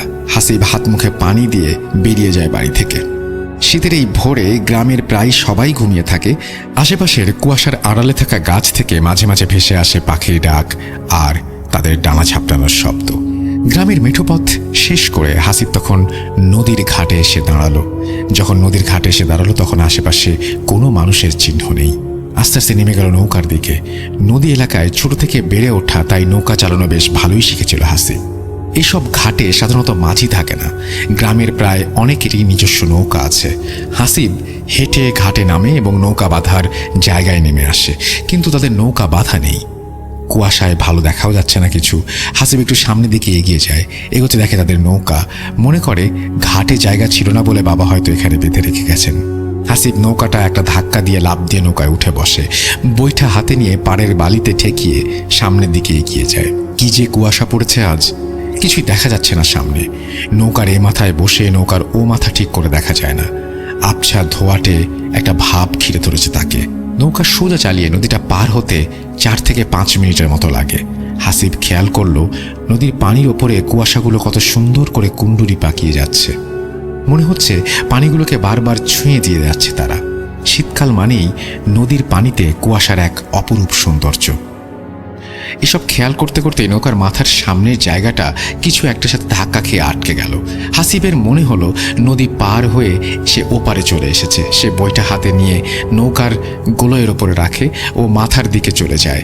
মাথায় গিয়ে নৌকা থেকে নামতে যাবে, ঠিক তখনই সে খেয়াল করলো, আরে এটা তো তাদেরই ঘাট। মাত্রই তো এখান থেকে নৌকাটা নিয়ে এসে সে ওপারের জন্য যাবে বলে প্রস্তুতি নিল, চালাতে শুরু করলো, তাহলে আবার ঘাটে আসলো কি করে? একটু চিন্তার ভাঁজ পড়ল তার কপালে। পরক্ষণে সে বুঝতে পারল কুয়াশা আর নদীর সৌন্দর্য দেখতে গিয়ে হয়তো কখন সে নৌকার মাথা ঘুরিয়ে ফেলেছে নিজেই বুঝতে পারেনি। মনে মনে কিছু একটা ভেবে সে হেসে উঠল। নৌকায় আবারও উঠল সে এবং চালাতে শুরু করলো। এবার সে দেখবে মাথা কই গিয়ে ঘুরে যায়, কিন্তু এত কুয়াশা যে ভালো করে কিছুই দেখা যাচ্ছে না। সেই অবস্থাতেই 10 মিনিট লাগিয়ে দিল সে, কিন্তু নৌকা ওপারে ওঠার কোনো নাম নেই। তাহলে কি আবারও মাথা ঘুরিয়ে নিবে সে? হাসিব বৈঠা নিয়ে মাথা ঘোরাতে গেল এবং আবারও সামনের দিকে এগোতে লাগলো নৌকা। কি একটা নৌকার সামনে ঘুরে গেল। হাসিব বৈঠা নৌকার ওপরে রেখে আবার সামনের দিকে হেঁটে নৌকার সামনের মাথায় এগিয়ে গেল, কিন্তু সেখানে কিছুই নেই, কিছুই দেখতে পাচ্ছে না। নৌকা যে নদীর কোন জায়গায় সেটাও বোঝা যাচ্ছে না। ভিজিবিলিটি নাই কুয়াশার কারণে, সামনে যতটুকু দেখা যায় ততটুকু পানি। হাসিব চিন্তা করলো এতক্ষণে তো ওপারে পৌঁছে যাওয়ার কথা। ঠিক তখনই হাসিবের চোখে পড়ল নৌকার অপর প্রান্ত, যেন ঘন কুয়াশার ওপরে উঠছে একগুচ্ছ কালো চুল। নাকে ভেসে আসছে পরিচিত সেই মিষ্টি গন্ধ। নৌকার অপর পাশে গলুইয়ের উপরে বসে ওঠা কে? ভালো করে তাকাতেই দেখলো সেই নারী মূর্তি। ডান হাত দিয়ে বাম হাতের কোণের ওপরে হাতড়ে দেখলো হাসিব। সর্বনাশ হয়ে গেছে, হুজুরের দেওয়া তাবিজটা তো নেই। হাসিব কি করবে ভেবে পাচ্ছে না। তার কি করা উচিত? তার কি নৌকা থেকে লাফ দেওয়া উচিত? না, তা ঠিক হবে না। শুনেছে পানিতে পড়ে গেলে নাকি মাথা ঠেসে ধরে। ভয়ে শরীর শক্ত হয়ে আসছে হাসিবের। হৃৎপিণ্ড যেন থেমে গেছে। অতি প্রাকৃত কিছু হয়ে যেতে পারে যে কোনো সময়। নারী অবয়বটা হাত বাড়িয়ে বৈঠা তুলে নিল। যেন গলা দিয়ে হাসিবের একটি আওয়াজও বের হচ্ছে না, তবু এত জোরে চিৎকার করছে যেন তার মাঝেই সে জ্ঞান হারিয়ে ফেলবে। এর মাঝেই ভেসে আসলো পানিতে বৈঠা ফেলার শব্দ। ভুঁ করে লুটিয়ে পড়ল হাসিব। লুটিয়ে পড়ার আগেই দেখলো অবয়বটা এক জায়গায় তাকিয়ে আছে তার দিকে, আর সবকিছু মিলেমিশে একাকার হয়ে গেছে। কত সময় কেটে গেছে জানা নেই হাসিবের। ঘোরটা তখনও কাটেনি। মাথার নিচে শক্ত ঠান্ডা কাঠের অনুভূতি জানান দিল, না, এটা স্বপ্ন নয়, সে যা দেখছে তা সত্যি। এখনো যা ঘটে চলেছে তাও সত্যি। এর মাঝে বিন্দু মাত্র কোনো সংশয় নেই। যেন কোনো কিছুই মিলতে চাইছে না। অতি কষ্টে চোখ মেলে দেখা যাচ্ছে শুয়ে থেকে নৌকা তখনও চলছে দুরন্ত গতিতে। চারপাশে কুয়াশার ভাবটা কেটে গেছে অনেকটাই, কিন্তু ঘন অন্ধকারাচ্ছন্ন চারপাশ মনে হচ্ছে গিলে খাচ্ছে তাকে। দুটো বন জঙ্গলের মতো কিছু পরিলক্ষিত হচ্ছে। চারিদিকে অনেক বেশি নিস্তব্ধ। আশেপাশে ঝোপঝাড় থেকে হঠাৎ হঠাৎ ভেসে আসছে সেদিন রাতের শেয়ালের করুণ আর্তনাদ। তা এক নিমিষেই মিলিয়ে যেতেই শোনা যাচ্ছে বড় কোনো পাখির ডানা ঝাপটানোর শব্দ, আর নৌকা চলার জন্য তীব্র জলপ্রপাতের মতো হু হু অবিশ্রান্ত শব্দ। নৌকার অপর মাথার দিকে তাকাতেই ভয় করছে হাসিবের। জীবনের সব সাহস যেন শেষ হয়ে গেছে। কি করবে কিছুতেই ভেবে পাচ্ছে না হাসিব। আবার চোখ বন্ধ হয়ে আসছে হাসিবের। নিজের ইচ্ছাতে কোনো কিছু হচ্ছে না। শরীর যেন তার আর কথা শুনতে চাইছে না। আবার চোখ বন্ধ করল সে। কতটা সময় চলে গেছে হাসিবের জানা নেই। কানে তখনও ভেসে আসছে পানির একটানা শব্দ। যখন সে চোখ খুলল, বিশাল এক হল ঘরের মতো জায়গায় বসে আছে সে। চারপাশে সবকিছু কেমন যেন আবছা মনে হচ্ছে তার কাছে। ভালো করে তাকিয়েও যেন কিছু দেখা যাচ্ছে না। আগের মতোই অস্পষ্ট কিছু কথা ভেসে আসছে তার কানে। সামনে পাশে মনে হচ্ছে কেমন একটা কুয়াশার আস্তরণ ভেসে আছে। ঘরের খোলা একটা পরিবেশ। হাসিব উঠতে চায়, কিন্তু শরীর তাতে সায় দেয় না। অগত্যা বসেই বোঝার চেষ্টা করে কোথায় আছে সে। নিচের দিকে তাকিয়ে খেয়াল করে তার সামনের মেঝেতে প্রায় 3টা বাটিতে সুন্দর বাহারি রকমের ফল দিয়ে সাজানো। হাসিবের পেটে তখন প্রচণ্ড খিদে। খেতে ভয় হচ্ছে তার। কোথায় এসেছে, কি হচ্ছে কিছুই জানে না। সে বেশ চিন্তিত। এই রহস্যময় জগৎ থেকে কিভাবে বের হবে হাসিব। মনে হয় এক দৌড় দিয়ে বের হয়ে যায় এই কুয়াশা ফুঁড়ে, কিন্তু সেটা তো সম্ভব নয়। হাসিবের আস্তে আস্তে মনে পড়তে লাগলো, সে তো সকালে বাড়ি থেকে বেরিয়েছিল ভুট্টার জমিতে পানি দেওয়ার জন্য। তাহলে এখানে আসলো কিভাবে? উত্তর খুঁজতে গিয়ে সব মনে পড়ে যাচ্ছে হাসিবের। ভয়ে আবার জড়সড় হয়ে উঠল হাসিব। তবে কি এভাবেই মরতে হবে তাকে? এ থেকে বাঁচার কি কোনো উপায় নেই? ভয়ের একটা ঠান্ডা স্রোত বয়ে যায় হাসিবের শির দ্বারা দিয়ে। হঠাৎ সামনে থেকে ভেসে আসে একটা পরিচিত কণ্ঠস্বর। হাসিবের চিনতে অসুবিধা হয় না। বহু মাস আগে কবরস্থানে ঠিক এই কণ্ঠস্বর সে শুনেছিল। তার মনে পড়ল সেই বৃদ্ধ তাকে বলেছিল, আমাদের আবারও দেখা হবে। হাসিব এবার আরও ভয় পেয়ে যায়। এবার তার সাথে কি হবে, কি হচ্ছে কিছুই বুঝতে পারে না সে। কি করবে সে এখন? বৃদ্ধ লোকটি সেই সাদা ঘন কুয়াশাচ্ছন্ন আস্তরণ ভেদ করে হাসিবের সামনে এগিয়ে আসে। জানতে চায় হাসিবের শরীর এখন কেমন আছে। হাসিব ভয়ে কান্না জড়ানো কণ্ঠে বলে, আমাকে ছেড়ে দিন, আমাকে যেতে দিন বাড়িতে। আমি আমার মা বাবার কাছে যেতে চাই। বৃদ্ধ লোকটি তাকে অভয় দিয়ে বলল, ভয় নেই, তোমাকে তোমার বাড়িতে পৌঁছে দেওয়া হবে। তুমি এখন এই ফলগুলো খেয়ে নাও, সারাদিন কিছুই খাওনি। হাসিব জিজ্ঞেস করে, আমি এখন কোথায় আছি? চারপাশ এমন কেন? আমাকে এখানে কে নিয়ে এসেছে? ঠিক তখনই হাসিব পাশ থেকে একটা মেয়ের হাসি শুনতে পেল। মৃদু হেসে থেমে গেল মেয়েটি। লোকটি হাসিবের দিকে তাকিয়ে বলল, যে তোমাকে নিয়ে এসেছে সে আমার মেয়ে। তোমাকে তার ভালো লেগেছে বলে দুষ্টুমি করে তোমাকে এখানে নিয়ে এসেছে। তবে তুমি কোথায় আছো এটা জানার দরকার নেই, বা তুমি বুঝতেও পারবে না। তোমাকে তোমার ঠিকানায় রেখে আসা হবে। তোমার কোনো ক্ষতি হবে না, ভয়ের কিছু নেই, তুমি খেয়ে নাও। এরপরে লোকটি আবার যেন মিলিয়ে গেল। আবার দূরে থেকে ভেসে আসলো। লোকটি কারোর সাথে রাগান্বিত হয়ে কি যেন বলছে অন্য ভাষায়, যা বোঝার ক্ষমতা বা পরিস্থিতি কোনোটাই নেই হাসিবের। সামনের বাটি থেকে হাসিব কয়েকটা আঙুর মুখে তুলে নিল। এরপরে আর কিছুই মনে নেই তার। প্রচণ্ড ঠান্ডায় হাসিবের শরীর কাঁপছে। হিম ঠান্ডা হু হু বাতাস এসে লাগছে হাসিবের মুখে। চোখ খুলতেই একরাশ বালির ঝাপটা এসে লাগলো তার মুখে। ক্ষীণ হয়ে ভেসে আসছে পানির শব্দ। মনে হচ্ছে পানির ঢেউ এসে ধাক্কা দিচ্ছে কোনো পাড়ে। চোখ বন্ধ করে ফেলল হাসিব। হাত নাড়তেই বুঝতে পারল বালির মাঝে শুয়ে আছে সে। তাড়াতাড়ি করে উঠে বসলো হাসিব। চারপাশে ঘন কালো অন্ধকার। এক মুহূর্তের জন্য বুঝতে চেষ্টা করলো কোথায় আছে সে, কিন্তু কিছুতেই বুঝতে পারছে না এই ঘন কালো অন্ধকারের জন্য কোন দিকে যাবে, কি করবে তাও বুঝতে পারছে না। হাসিব বসে হাত দিয়ে শরীরের বালিগুলো ছেড়ে নিল। সে বালির ওপরেই বসে আছে, চারিদিক হাত দিয়ে বুঝলো বালির ওপরের স্তর কেমন ভিজে ভিজে আছে। ঠান্ডা বাতাসটা আরও জোরালো হয়েছে, রীতিমতো হাসিবের শরীরে কাঁপুনি ধরিয়ে দিচ্ছে। ঠিক কতটা সময় কেটে গেছে হাসিবের তা জানা নেই। হঠাৎ দূর থেকে ভেসে আসছে আজানের শব্দ, খুব ক্ষীণ হয়ে বাতাসে ভেসে আসছে হাসিবের কানে। এরপর যেন আবার মিলিয়ে গেল শব্দটি। আবার সেদিন ভোরের মতো চারিদিকে ফুটে উঠল সকালের আভা। চারিদিক আবছা দেখা যাচ্ছে তখন। আর কিছু সময় কেটে যাওয়ার পর বেশ ভালো করে দেখা যাচ্ছে চারপাশ। হাসিব উঠে দাঁড়ালো। ঘন কুয়াশা যেন এই ফাঁকা জায়গা গিলে খেয়েছে, বেশি কিছু দেখা যাচ্ছে না চারপাশে। হাসিব একদিকে হাঁটতে শুরু করলো। কিছু দূর যেতেই তার সামনে পড়লো ভুট্টার জমি। এতক্ষণে হাসিব বুঝতে পারলো সে তার নদীর এপারে এসেছে। হাসিব উল্টো ঘুরে নদীর দিকে দিল দৌড়। কিছুটা সামনে গিয়েই দেখলো পরিচিত সেই নদী। সে কি তাহলে এতক্ষণ এগুলো স্বপ্ন দেখলো নদীর পাড়ে শুয়ে শুয়ে? আর এই স্বপ্নই যদি সে দেখবে তাহলে নদীর এপারে তার নৌকা এলো কিভাবে? তাহলে কি এতক্ষণ এগুলো স্বপ্ন দেখলো নদীর পাড়ে শুয়ে? আর স্বপ্ন যদি দেখবে তাহলে নদীর এপারে নৌকা এলো কিভাবে? নৌকা ছাড়া এপারে আসা সম্ভব নয়। আর কিছু ভাবতে পারছে না হাসিব। এত এত প্রশ্ন তার মাথা খারাপ করে দিচ্ছে, কিছুর উত্তর খুঁজে পাচ্ছে না। নদীর পাড়ে আবারও বালিতে বসে পড়ল হাসিব। সকালে যদি কেউ নৌকা নিয়ে এপারে আসে তবে তার সাথে হাসিবও চলে যাবে ওপারে। হাসিব বসে আছে বেশ কিছুক্ষণ। এর মাঝেই নদী থেকে ভেসে আসলো বৈঠা চালানোর শব্দ। তাড়াতাড়ি করে উঠে দাঁড়ালো সে। আস্তে আস্তে কুয়াশার মাঝে দৃশ্যমান হতে থাকলো কালো ডিঙি নৌকা। হাসিব উৎকণ্ঠা নিয়ে তাকিয়ে আছে নৌকার দিকে। নৌকা থেকে এক ছেলে হাসিবকে দেখে চিৎকার করে উঠল, আরে হাসিব, এতদিন পরে তুই এখানে কোথা থেকে? প্রশ্ন শুনে চমকে উঠল হাসিব। এ তো তার গ্রামের পাশের বাড়ির বড় ছেলে। হাসিব তাকে বলল, আমাকে আগে বাড়ি নিয়ে যা ভাই। ছেলেটি হাসিবকে নৌকায় উঠতে বলল। হাসিব নৌকায় উঠলে নৌকার মাথা ঘুরিয়ে বৈঠা চালাতে শুরু করলো ছেলেটি। আর তাকে জানালো গত 3 দিন ধরে তার কোনো খোঁজ নেই। চাচা বলল সেদিন তোর সকালে এসে নাকি জমিতে পানি দেওয়ার কথা। সকালে দেখলো তুই বাসায় নেই। চাচা ভাবলো তুই পানি দিতে এসেছিস, কিন্তু নদীর ঘাটে এসে দেখলো এপারে নৌকা বাঁধা। চাচা নৌকা নিয়ে পরে যেয়ে শোনে তুই নাকি পানি নিতেই আসিসনি। এরপর থেকে আর তোর কোনো খোঁজ নেই। চাচা চাচি একবারে ভেঙে পড়েছে তোর জন্য। এতদিনে তুই কোথায় ছিলি? হাসিব চিন্তা করতে পারে না। 3 দিন মানে 3 দিন ধরে আবার কোথায় ছিল? কিছুই তো মনে নেই তার।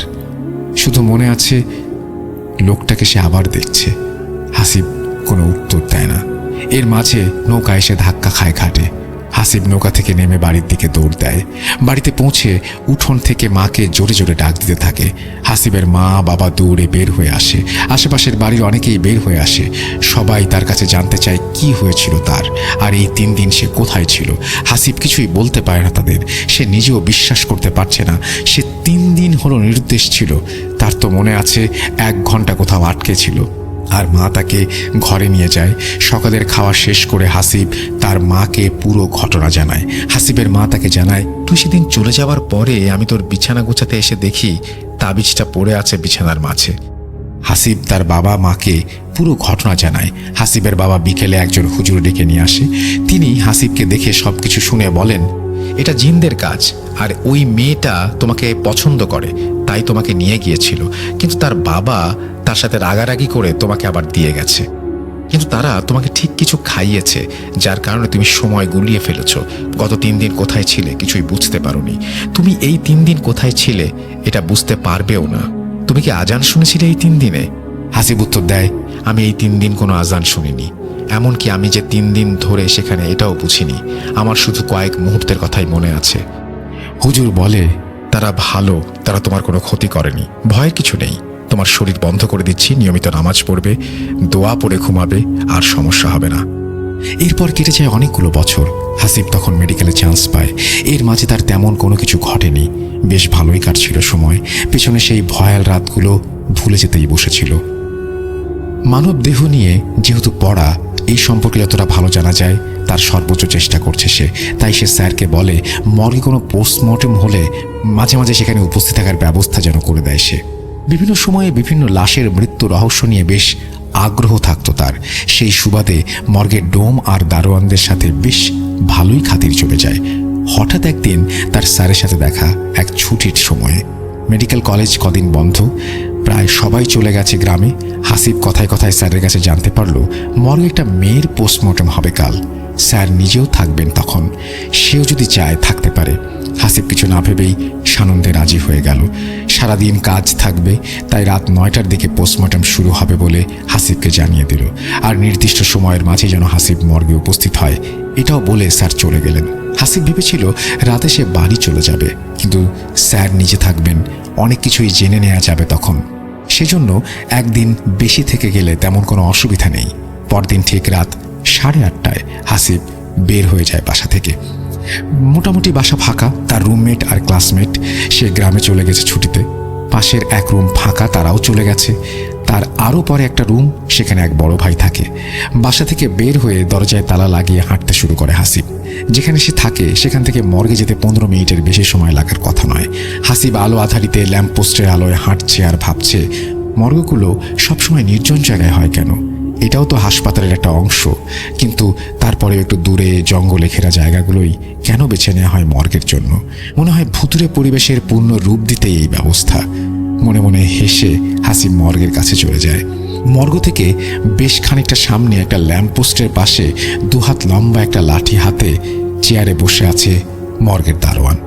হাসিবকে দেখে সে বসা থেকে উঠে দাঁড়ায়। কি মামা, আজ আবার কোনো কাটাছেঁড়া আছে নাকি? হাসিব হেসে তার দিকে এগিয়ে গিয়ে বলে, কাটাছেঁড়া ঠিক না, কাটা সেলাইয়ের কাজ আছে বলে হেসে ওঠে দুজন। হাসিব জিজ্ঞেস করে, ডোম আর স্যার এসেছে নাকি? দারোয়ান জানায়, এখনো কেউ আসেনি, আর আজ যে পোস্টমর্টম হবে সেটাও সে জানে না। তবে হাসিবের কথা শুনে সে জানায় একটা মেয়ের লাশ এসেছে গতকাল। মনে হয় কিছু দিয়ে ঝলসে দেওয়া হয়েছে তার চেহারাটা, বেশ ভয়ানক হয়ে আছে দেখতে। দেখলেই গা কেমন ছমছম করে। আর কিছুক্ষণ আগে আরও একটা লাশ এসেছে, জমি সংক্রান্ত জেরে খুন করা হয়েছে। গল্প করতে করতে এগিয়ে যাচ্ছে ঘড়ির কাঁটা। সময় তখন রাত 9টার ঘর ছুঁয়ে ফেলেছে। এখনও কেউ আসছে না, এটাই চিন্তা করছে হাসিব। চিন্তার ফাঁকে মর্গের দিকে তাকিয়ে আছে সে। টিমটিমে একটা লাল লাইট জ্বলছে বাইরের দরজার উপর, তার আলোয় ছোট পিচের রাস্তাটা চকচক করছে। আশেপাশে কিছু ছোট ছোট বড় গুলমলতার ঝোপ রয়েছে, আর সেখান থেকেই থেমে থেমে ভেসে আসছে ঝিঝি পোকার ডাক। হাসিব কি মনে করে এগিয়ে যায় মর্গের দিকে। পেছন থেকে দারোয়ান বলে ওঠে, এই মামা, ওদিকে কই যান? কেউ তো নেই ওখানে। হাসিব পেছনে না তাকিয়ে বলে, সমস্যা নাই, ডোম বা স্যার আসলে তুমি পাঠিয়ে দিও, আমি একটু ঘুরে আসি মর্গের পাশ থেকে। আর কিছু বলল না দারোয়ান। হাসিব মর্গের দিকে এগিয়ে যাচ্ছে আর নিজেই নিজের সাহস দেখে অবাক হচ্ছে। এই অন্ধকার রাতে এক রুমে বন্দি 2টা লাশের দিকে এগিয়ে যাচ্ছে সে, অথচ নিজের মাঝে কোনো ভয়ের অনুভূতিই নেই। হাসিব মর্গের সামনে গিয়ে দাঁড়ায়। চারপাশে ঘন অন্ধকার, একটা লাল লাইট যতটা পারে আলোকিত করছে সামনের অংশ। মর্গের এখানে দাঁড়িয়ে দারোয়ানের দিকে তাকিয়ে সে দেখে লাঠির ওপরে ভর দিয়ে সে ঝিমুচ্ছে। দরজায় তালা লাগানো নেই, বাইরের দিক থেকে হ্যাজবোল আটকে দেয়া। হাসিবের একবার মনে হলো সে মর্গের ভেতরে ঢুকে যায়। একা মর্গের ভেতরে যাওয়ার অভিজ্ঞতা কেমন এটা দেখার লোভ সামলাতে পারছে না সে। হাত বাড়িয়ে খুলে ফেলল ঘরের দরজা। ঘরের মাঝে যেন আবারও ঘন কালো গুমট অন্ধকার, সেই সাথে মাংস পচা একটা আষ্টে গন্ধ তার নাকে এসে লাগছে। হাত বাড়িয়ে দরজার পাশে সুইচে চাপ দিল হাসিব। মুহূর্তেই ঘরের মাঝের সব অন্ধকার মিলিয়ে গেল। হাসিবের সামনে দৃশ্যমান হয়ে উঠল স্ট্রেচারে রাখা সাদা কাপড়ে 2টো লাশ। একটা লাশের উপরে সাদা কাপড়ে ছোপ ছোপ রক্তের দাগ, আর একটি লাশের কাপড়ে কেমন কালচে দাগ জায়গায় জায়গায়। রুমটা বেশ ভালোই বড় ছিল। রুমের মাঝে ওপর থেকে ঝুলতে থাকা রড লাইটটা একটু যেন বাতাসে দুলছে। রুমের এক কোণে রাখা কালচে দাগের কাপড়ে ঢাকা সেই লাশটি, আর রক্তের দাগ লাগা কাপড় দিয়েই ঢাকা সেই লাশ রাখা আছে লাইটের নিচের দিকে। রুমের মাঝ বরাবর হাসিব এগিয়ে গেল মাঝে রাখা লাশটির দিকে। ওপর থেকে সাদা কাপড়টা সরাতেই দেখল চোখ খুলে নিথর পড়ে আছে 40 বছরের এক লোক। তার চোখ খোলা, এবং চোখ খোলা দেখে এক মুহূর্তে ভয় পেয়ে যায় হাসিব। মনে হয় এক দৃষ্টিতে সে তাকিয়ে আছে তার দিকে। তাড়াতাড়ি করে মুখটা ঢেকে দেয় হাসিব। এবার কোনায় থাকা লাশটির দিকে এগিয়ে যায়। লাশটার কাছে এগুতে একটা পচা গন্ধ নাকে এসে লাগে। হাসিব কাছে যে কাফনের কাপড়টা সরাতেই চমকে উঠল। মুখের চেহারা কিছুই ঠিক বোঝা যাচ্ছে না। চোখ দুটো মনে হচ্ছে ভেতরে ঢুকে গেছে, চোখের জায়গায় বড় গর্তের মতো।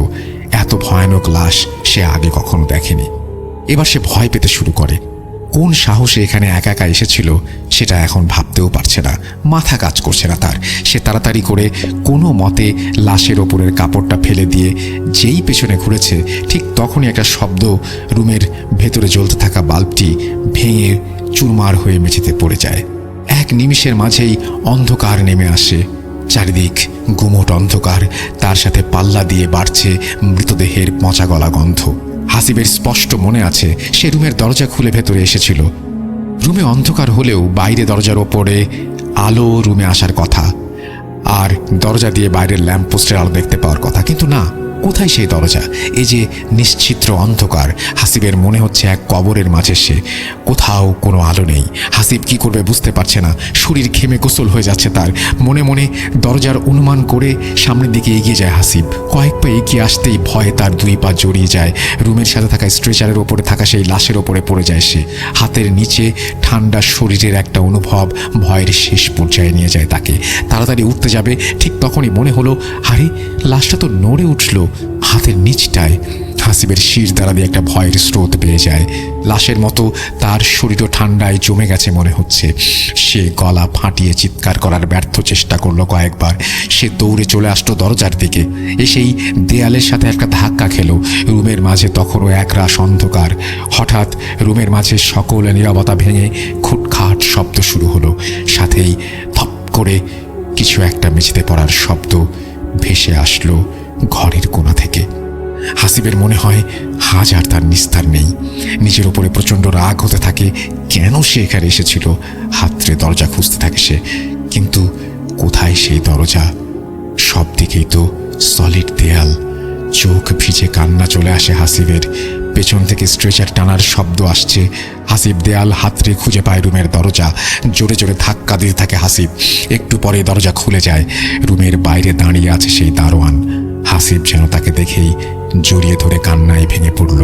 তার শরীর এখনো কাঁপছে থরথর করে। দারোয়ান হাতে থাকা লাইটটা রুমের দিকে মারতেই তারা দেখে রুমের মাঝে থেকে ছেলের লাশের ওপরে থাকা সাদা কাপড়টা নিচে পড়ে আছে, আর রুমের কোনায় থাকা মেয়ের লাশটা উপুর হয়ে পড়ে আছে মেঝেতে। লাশ এমন এলোমেলো হয়ে আছে কেন তা বুঝতে পারে না কেউ। মেয়েটির লাশই বা কী করে মেঝেতে পড়ল তারও কোনো উত্তর নেই তাদের কাছে। হাসিব আর কিছুই বলতে পারে না। দারোয়ান তাকে ধরে নিয়ে আসে বাইরে আলোতে। দারোয়ান থেকে একটি চেয়ারে এনে বসিয়ে দেয়। পানি খেয়ে যেন আবারও প্রাণ ফিরে পায় হাসিব। হাতে থাকা বোতল এক চুমুকে প্রায় অর্ধেকটা পানি খেয়ে শেষ করে। তারপর সে দারোয়ানের দিকে তাকায়। দারোয়ান তাকে জিজ্ঞেস করে, মামা, কি হয়েছিল আপনার? আমি এখানে বসে একটু ঝিমুনি ধরে গিয়েছিল, তারপরেই কানে আসতে লাগলো দরজায় ধুপধাপ শব্দ। আমিও তো প্রথমে ভয় পেয়ে গিয়েছিলাম, কি যে হলো। পরে মনে হলো আপনি তো গিয়েছিলেন ওদিকে, তাই দৌড়ে চলে গেলাম।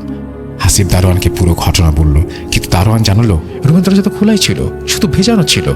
হাসিব বলল, আমি তো কোনো আলোই দেখতে পাচ্ছিলাম না। দরজা খুলতে চেষ্টা করলাম, কিন্তু কিছুতে খুলতে পারছিলাম না।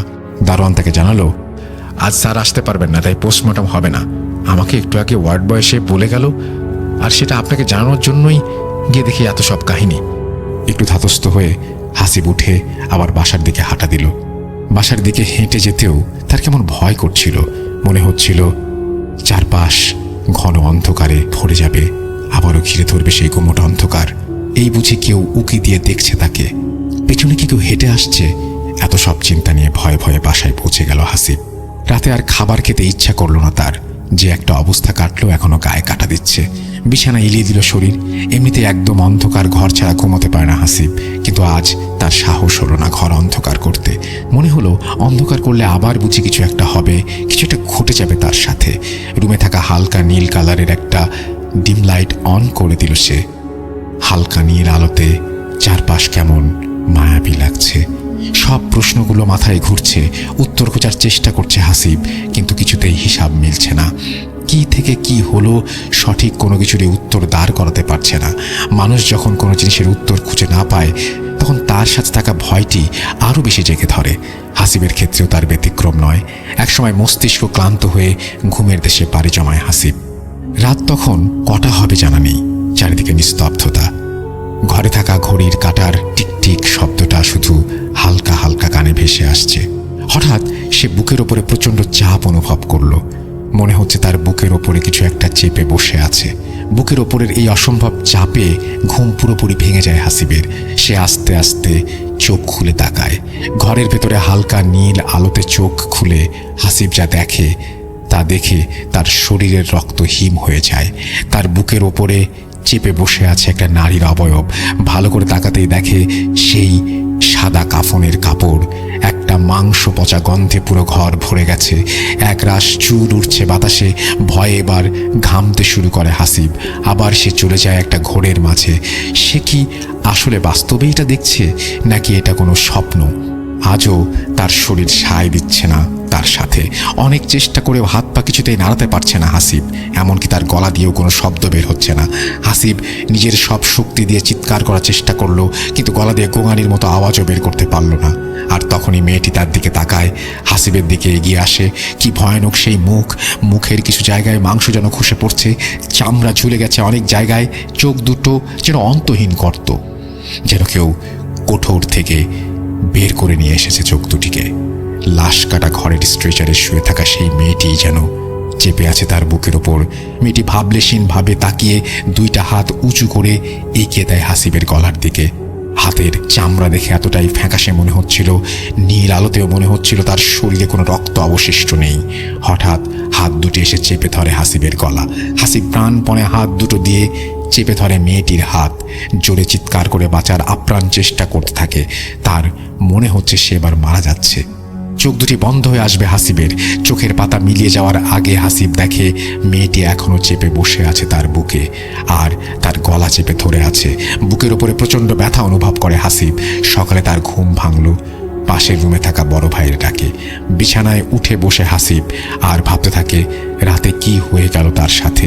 সে কি আসলেই স্বপ্ন দেখছে, নাকি সত্যি রাতে মর্গের সেই মেয়েটি এসেছিল? আর চিন্তা করতে পারছে না হাসিব।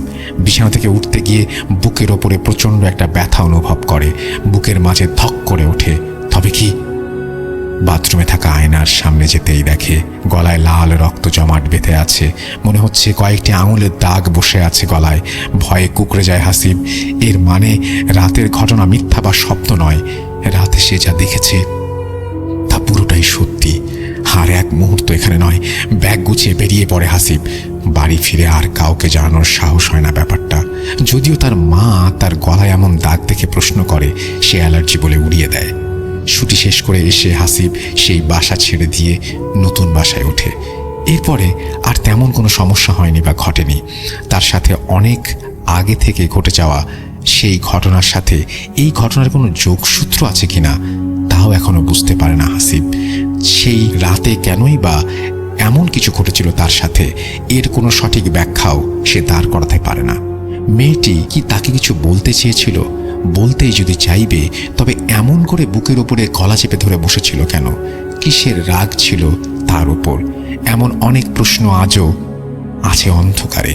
এর সঠিক উত্তর আজও মেলানোর চেষ্টা করছে হাসিব। হাসিব এখনো ভয়ে থাকে আবার কবে তার জীবনে নেমে আসে এমন ঘন কালো অন্ধকারের রাত, এমন কালো অন্ধকারের ঘোর। আবারও হয়তো কোনো এক রাতে ভাবলেশহীন বিভৎস ফ্যাকাশে মুখ নিয়ে সেই মেয়ে অবয়ব চেপে ধরতে পারে তার গলা। এই ছিল তানভীর তুষারের ঘটনা। চমৎকার ভাবে লিখেছেন তানভীর তুষার, থ্যাংক ইউ ভেরি মাচ। আমারও প্রশ্ন, এটা আমিও মিলাতে পারিনি যে দুটো ঘটনার মধ্যে আসলে কোনো রিলেশন আছে কিনা। দুটো ঘটনা সেপারেট হতে পারে, বাট আমি জানি না। এটা লিসনারদের উপরে ছেড়ে দেওয়াটা সবচাইতে ভালো হবে। আর আপনাদের সবাইকে অসংখ্য ধন্যবাদ মন দিয়ে এতক্ষণ পর্যন্ত ঘটনা শোনার জন্য। আর আপনাকেও ধন্যবাদ তানভীর তুষার আমাকে ঘটনাটি পাঠিয়ে দেওয়ার জন্য। আর যিনি ঘটনাটি পাঠিয়েছেন তাকে অনেক ধন্যবাদ, যদিও নাম ঠিকানা গোপন করেছেন বলে নাম বলতে পারলাম না। অনেক অনেক ধন্যবাদ আপনাকেও। আশা করছি এই ঘটনাটি আপনাদের ভালো লেগেছে। যদি ভালো লাগে অবশ্যই আমাদের জানাবেন, যদি ভালো না লাগে তাও আমাদের জানাবেন। এই ছিল আমাদের ঈদের এপিসোডের মানে ফার্স্ট যে এপিসোড, যেটা আমার সবচেয়ে পছন্দের এপিসোড, যেটা আপনাদের হয়তো পছন্দ না, আপনারা ঈদের দিন হয়তো বেশি পছন্দ করেন, কিন্তু এটা আমার ফার্স্ট এপিসোডে আমার সবচেয়ে পছন্দের মানুষের একটা ঘটনা আমি আপনাদের শোনালাম।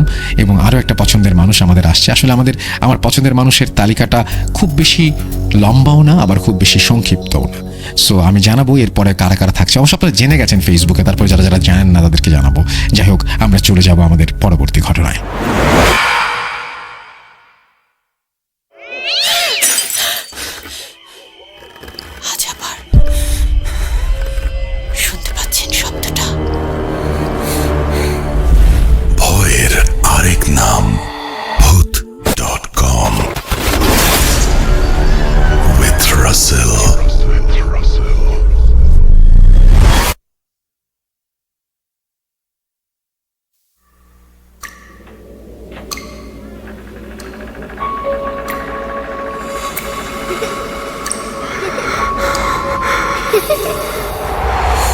লুকোচুরি খেলবে?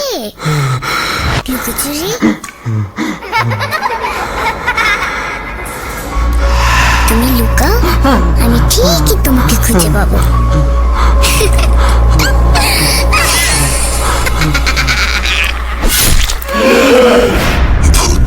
Voot.com with Russell.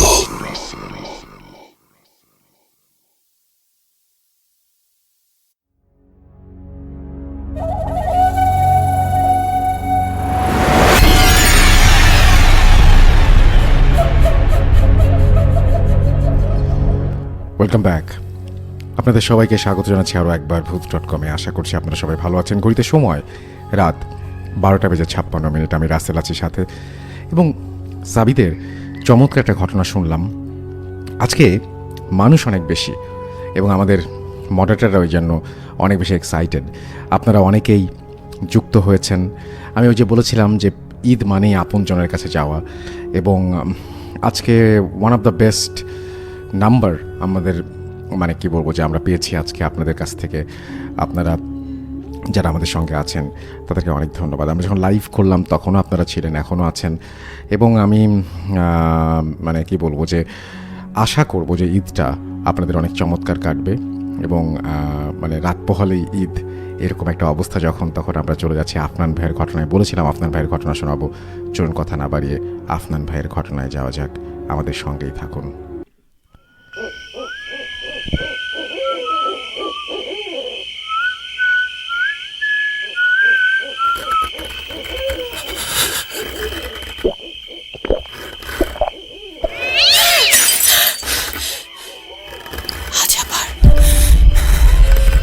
শুনতে পাচ্ছেন শব্দটা? আমার আয়নার ভেতরে রোজ এভাবেই আসে।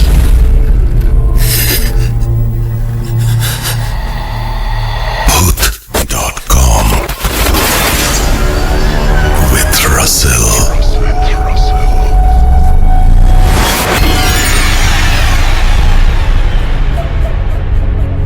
প্রিয় লিসেনার্স, আসসালামু আলাইকুম।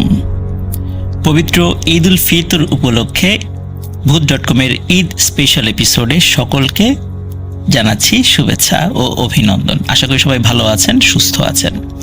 এখন যে ঘটনাটি আমি আপনাদের সাথে শেয়ার করতে যাচ্ছি, এই ঘটনাটি আমাকে দিয়েছে সৌমিত্র রয়। ওর বাসা ঢাকার বাসাবো এলাকায়। ও এই ঘটনাটি তারই এক বান্ধবীর নাম হচ্ছে মারিয়া মিম, তার কাছ থেকে এই ঘটনাটি সংগ্রহ করেছে।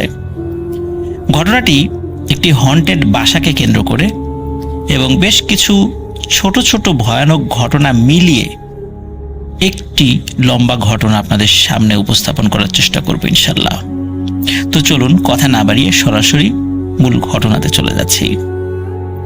এখন থেকে 7-8 বছর আগে মিম ওরা যখন যে বাসাটায় থাকতো, মূলত সেখানকার বেশ কয়েকটি খণ্ড খণ্ড ঘটনা নিয়েই আজকের এই সম্পূর্ণ ঘটনাটি। প্রথমেই এই জায়গাটির কিছুটা বর্ণনা দেওয়া প্রয়োজন। ঘটনাটির স্থান ঢাকার সবুজবাগের কদমতলা এলাকায়, আর ওরা যে বিল্ডিংয়ে থাকতো সেই বিল্ডিংটি একটি গলিতে অবস্থিত, এবং বিল্ডিংটির পাশেই ছিল আরও একটি বিল্ডিং। এই দুটো বিল্ডিং একদম লাগোয়া। দুটি বিল্ডিংয়ের মাঝখানে বিশেষ কোনো ব্যবধান নেই বললেই চলে।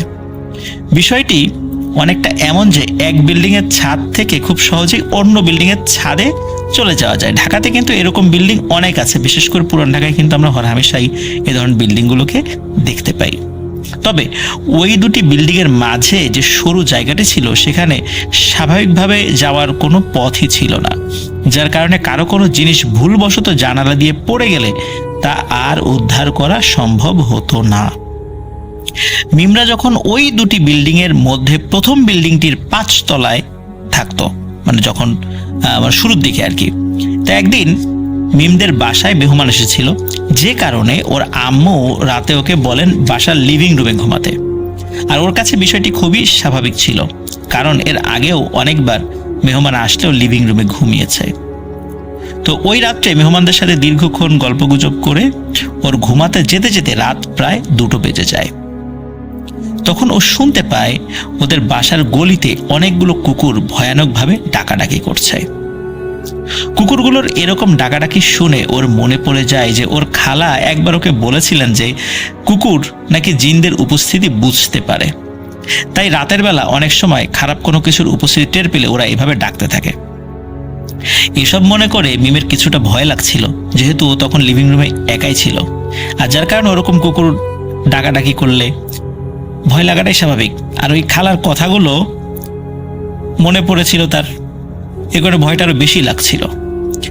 এমন সময় হঠাৎ করেই মিমের মনে হয় রাস্তার অপর পাশে একটি বিল্ডিং থেকে নূপুরের আওয়াজ ভেসে আসছে। প্রথমে মিম মনে করে ওটা হয়তো তার মনের ভুল, কিন্তু ভালোভাবে শোনার চেষ্টা করে আর সে ওই আওয়াজটি আবারও পরিষ্কারভাবে শুনতে পায় এবং নিশ্চিত হয় যে সেটা ওর মনের ভুল নয়। মিম ভাবছিল ওই বিল্ডিংয়ে বোধহয় রাত্রে কেউ ড্যান্সের প্র্যাকটিস করছে, তবে পর মুহূর্তে আবারও ও ভাবে যে এত রাত্রে তো কারো এভাবে ড্যান্স প্র্যাকটিস করার কথা নয়, তাহলে নূপুরের আওয়াজটি কোথা থেকে আসছে। মিম যখন এসব ভাবছিল তখন ওর মনে হতে থাকে যে নূপুরের শব্দটি আস্তে আস্তে বেড়ে যাচ্ছে এবং ওর এমনটা মনে হচ্ছিল যে আওয়াজটি ওই লিভিং রুমের দিকেই এগিয়ে আসছে, ঠিক ও যেখানে শুয়ে আছে। যেন কোনো অশরীরী নূপুর পায়ে হাওয়ায় হেঁটে হেঁটে ওর দিকে অগ্রসর হচ্ছে। ওর এতটাই ভয় লাগছিল যে ও নড়াচড়াও করতে পারছিল না। এক পর্যায়ে আওয়াজটি ওই লিভিং রুমের জানালার একদম কাছাকাছি চলে আসে এবং তখনই ঘরের ভেতরে ওর পায়ের দিকে জোরে করে কোনো একটি জিনিস পড়ে যাওয়ার শব্দ হয়। ওই শব্দটি হওয়ার সাথে সাথেই সেই নূপুরের আওয়াজটি একদম থেমে যায়। এরপর আর কিছু শোনা যায় না এবং রাতের নিয়মে চারপাশ একদম নিশ্চুপ হয়ে যায়।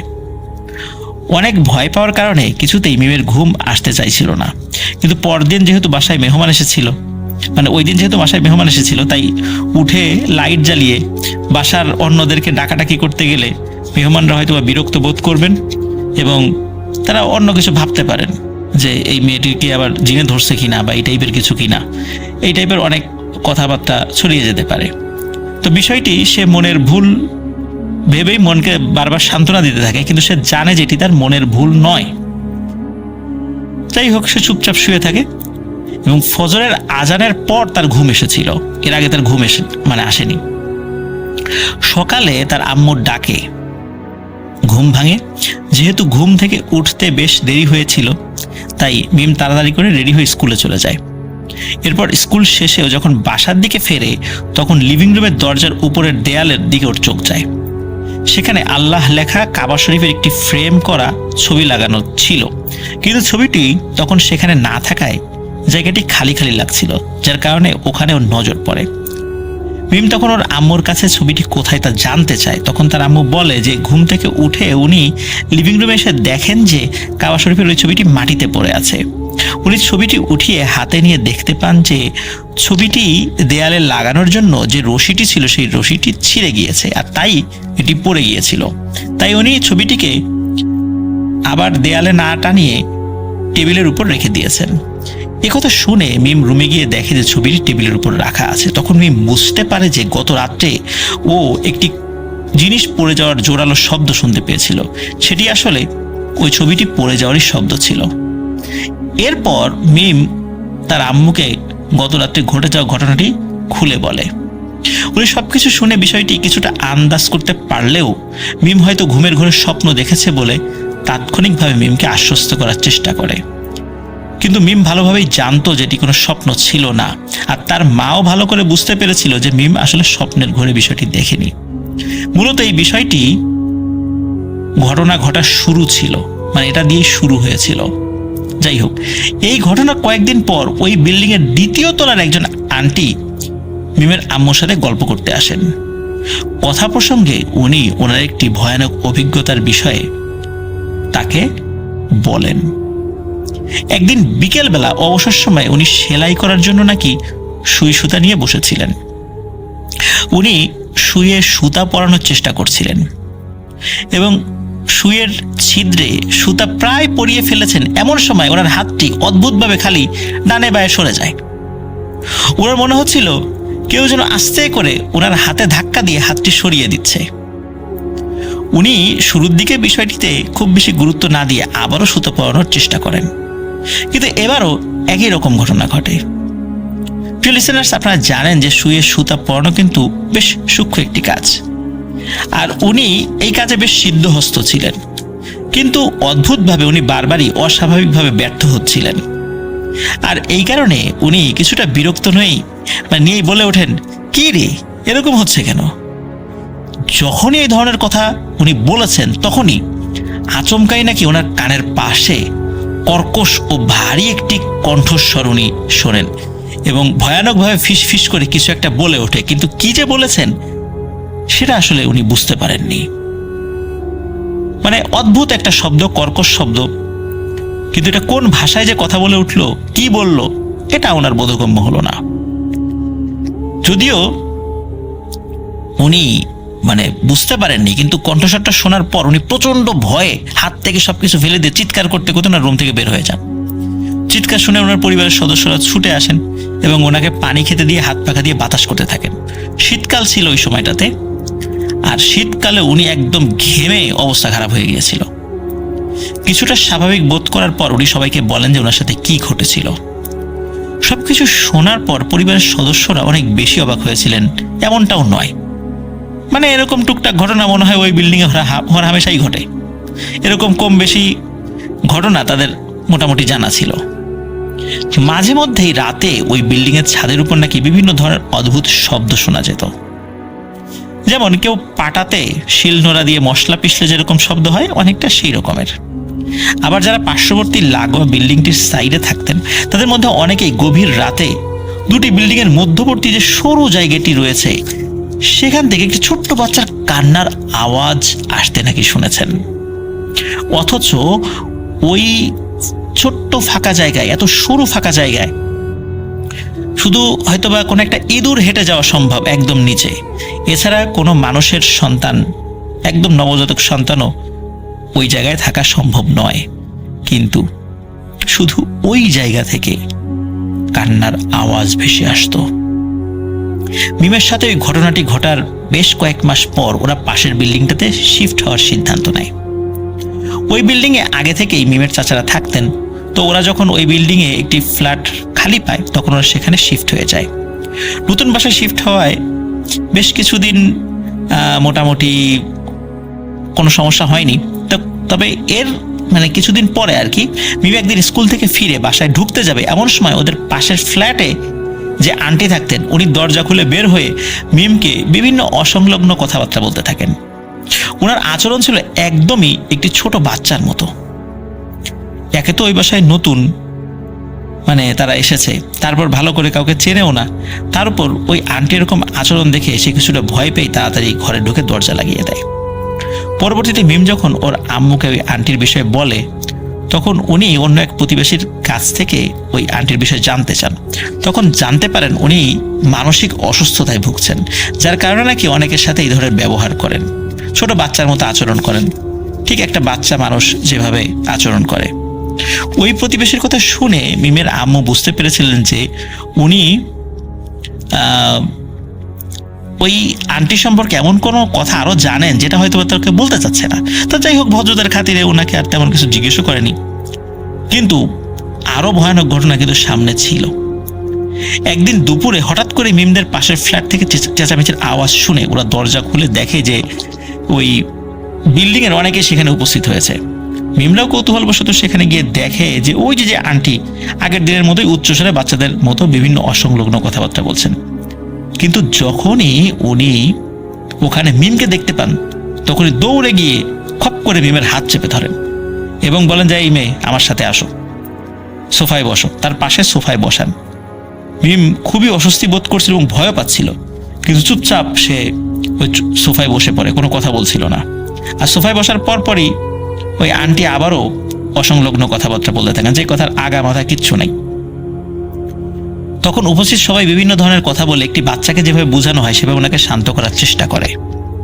বলে রাখা ভালো যে ওনার একটি মেয়ে ছিল যে এতক্ষণ খাটের পাশে দাঁড়িয়ে একদম চুপ করে সবকিছু শুনছিল। ওই আন্টি যখন কিছুটা শান্ত হলেন, তখন সবাই ওই মেয়েটিকে বলে, যেহেতু ওই আন্টি অনেকটা অসুস্থ, যেহেতু তাই ওনাকে বিভিন্ন কাজে ওই মেয়ে যেন সহযোগিতা করে। এই কথা শোনা মাত্রই মেয়েটি চোখ বড় বড় করে খুব ভয়ানকভাবে সবার দিকে কিছুক্ষণ তাকিয়ে থাকে। মানে নিজের মাকে সাহায্য করবে কথা বলার ফলে সে মনে হয় খুব বিরক্ত হয়েছে, রাগও হয়েছে এবং অবাকও হয়েছে। এরপর ওই রুম থেকে সে বের হয়ে বারান্দায় চলে যায়। কয়েকদিন পর মিমের চাচি যখন ওদের বারান্দায় এসেছিলেন তখন উনি জানান যে ওই আন্টি এবং ওনার মেয়ের উপর নাকি বেশ কয়েকটি ভয়ানক জিনের আছর রয়েছে। এ বিষয়ে যখন একজন হুজুরকে ডেকানো হয়েছিল তখন উনি জানান ওই জিনেরা খুবই শক্তিশালী এবং তারা চায় না যে ওই বাসায় কেউ থাকুক। তাই কোনো গুরুতর সমস্যার সম্মুখীন হতে না চাইলে বাসাটি ছেড়ে দেওয়াটাই বুদ্ধিমানের কাজ হবে। কিন্তু ওই সময় ওই আন্টিদের আর্থিক বেশ কিছু সমস্যা চলার কারণে ওনারা হঠাৎ করে বাসাটি পরিবর্তন করে অন্য কোথাও শিফট করার মতো অবস্থায় ছিলেন না। তাই একরকম বাধ্য হয়েই এত সব সমস্যা উপেক্ষা করে ওনাদের ওই বাসায় থাকতে হচ্ছিল। মিমের চাচি আরও বলেন যে ওই বিল্ডিংয়ের ছাদের নিচ তলায় যারা থাকেন তারা নাকি রাতের বেলা ছাদের উপর থেকে কারো পায়ের আওয়াজ শুনতে পান। শব্দটি অনেকটা এমন যে কোনো বাচ্চা খালি পায়ে ছাদের এক পাশ থেকে আর এক পাশে দৌড়াদৌড়ি করছে। এই শব্দটি বেশিরভাগ দিনই গভীর রাতে শোনা যেত। একটি ঘটনা, একদিন ওনারা রাত 9টার দিকে এই শব্দটি শুনতে পান। তখন ওনারা ছাদে উঠে কাউকে দেখতে পান না, তবে ওনারা লক্ষ্য করেন যে ছাদে থাকা দোলনাটি আস্তে আস্তে দুলছে। কোনো বাতাস কিন্তু চারদিকে ছিল না, আর ওই ভারী দোলনাটা দোলার মতো বাতাসের যে ধাক্কা সেটিও ছিল না সেই সময়। দোলনাটি দেখে মনে হচ্ছিল এটি বাতাসে দুলছে না, মনে হচ্ছিল যে কেউ দোলনায় অনেকক্ষণ বসে থাকার পর যখন মাত্রই উঠে চলে যায় ঠিক যেভাবে দুলতে থাকে ঠিক সেভাবে দুলছে। ওনারা তখনকার মতো ছাদ থেকে যদিও নেমে আসেন এবং পরদিন সকালে বিল্ডিংয়ের দারোয়ানকে বিষয়গুলো সম্পর্কে অবহিত করেন। সব শুনে দারোয়ান বলেন এগুলো কোনো সমস্যা নয়। দারোয়ান ওনাদেরকে উল্টো পরামর্শ দেন এসব আওয়াজ উপেক্ষা করতে এবং রাতের বেলা ওনারা যেন কোনো অবস্থাতেই আর ছাদে না ওঠেন। তো এটা তো কোনো সমাধান হলো না, ছাদে উঠতে মানা করছে কেন, নিশ্চয়ই কোনো সমস্যা আছে। এরপর আরো বেশ কয়েক মাস কেটে যায়। এক রাতে মিম অদ্ভুত একটি স্বপ্ন দেখে। মিম দেখে যে স্বপ্নের মধ্যেও একইভাবে কেউ ওর রুমে শুয়ে আছে। তখন ওর রুমের দরজা একটু একটু করে খুলে যেতে থাকে। মানে সে ওই স্বপ্নের মধ্যে ওর রুমে শুয়েছিল আর ওর রুমের দরজাটা একটু একটু করে খুলে যাচ্ছিল। ডিম লাইটের নীলাভ আলোয় ও দেখতে পায় যে দীর্ঘকায় কালো ছায়ার মতো একটি অবয়ব দরজা দিয়ে রুমে প্রবেশ করছে। ওই অবয়বটি রুমে ঢুকে ওর দিকে এগিয়ে আসতে থাকে। ওই অবয়বটিকে দেখে ভয়ে মিম চিৎকার করতে থাকে। অবয়বটি ওর বিছানার পাশে এসে শক্তভাবে ওর গলা চেপে ধরে। ও গলায় অনেক ব্যথা অনুভব করছিল। ও চেষ্টা করতে থাকে যে নিজেকে যেন সে ছাড়িয়ে নিতে পারে। এমন সময় হঠাৎ করে মিমের ঘুম ভেঙে যায় এবং প্রচন্ড অস্বস্তিতে উঠে বসে। ওই সময় সে ফিল করে ওর গলায় বেশ ব্যথা অনুভূত হচ্ছে। এও সে বোধ করে যে এটি স্বপ্নের মধ্যে হয়েছে। কিন্তু মিম আরো বেশি অবাক হয় যখন ও দেখে যে রুমের দরজাটি খোলা রয়েছে, ঠিক যেমনটা ও স্বপ্নে দেখেছিল। কিন্তু ওর স্পষ্ট মনে ছিল যে ঘুমানোর আগে সে খুব ভালোভাবেই দরজাটি লাগিয়ে তারপরে ঘুমিয়েছে এবং সে এভাবে প্রতি রাতেই ঘুমায়, দরজা লাগিয়েই সে ঘুমায়। তখন মিমের খেয়াল হয় স্বপ্নে ও দেখেছিল যে সেই ছায়ার মতো অবয়বটি আস্তে আস্তে ওর রুমের দরজা খুলে ভেতরে প্রবেশ করে। বিষয়টি মনে আসার পরপরই ওর ভয়ের মাত্রা আরো অনেক গুণ বেড়ে যায়। ও উঠে গিয়ে ওর আব্বু আম্মু সকলকে ঘুম থেকে ডেকে তোলে এবং সবকিছু ওনাদেরকে জানায়। মিমের আব্বু দোয়া পরে ওকে ফু দিয়ে দেন। সেই রাত্রে মিমের আর ঘুম হয়নি। সবাই চিন্তা করেছিল যে দ্রুত বাসাটা ছেড়ে দিব আর এর মধ্যে আর কোনো ঘটনা হয়তো বা ঘটবে না, কিন্তু কে জানতো যে আরো একটি ভয়ানক ঘটনা মিমের সাথে ঘটবে। এই ঘটনার 1-2 দিন পর মিম তার রুমেই লেখাপড়া করছিল। তো মিম কোনো কারণে তার রুম থেকে বাইরে বের হয়ে এসেছে, মানে অন্য রুমে গিয়েছে। তার ঘরের লাইট টাইট সব জ্বালানো ছিল। তো অন্য রুমে গিয়ে তার আব্বু আম্মুর সাথে কথা বলে সে আবার তার রুমের মধ্যে ঢুকছিল। হঠাৎ করে দেখে তার খাটের উপরে পুরো শরীর কম্বল দিয়ে আবৃত কেউ একজন বসে ঢুলে ঢুলে উচ্চস্বরে কিছু পড়ছে। অনেক সময় আমরা ঢুলে ঢুলে মানুষকে পড়া দেখি না, ওই রকম।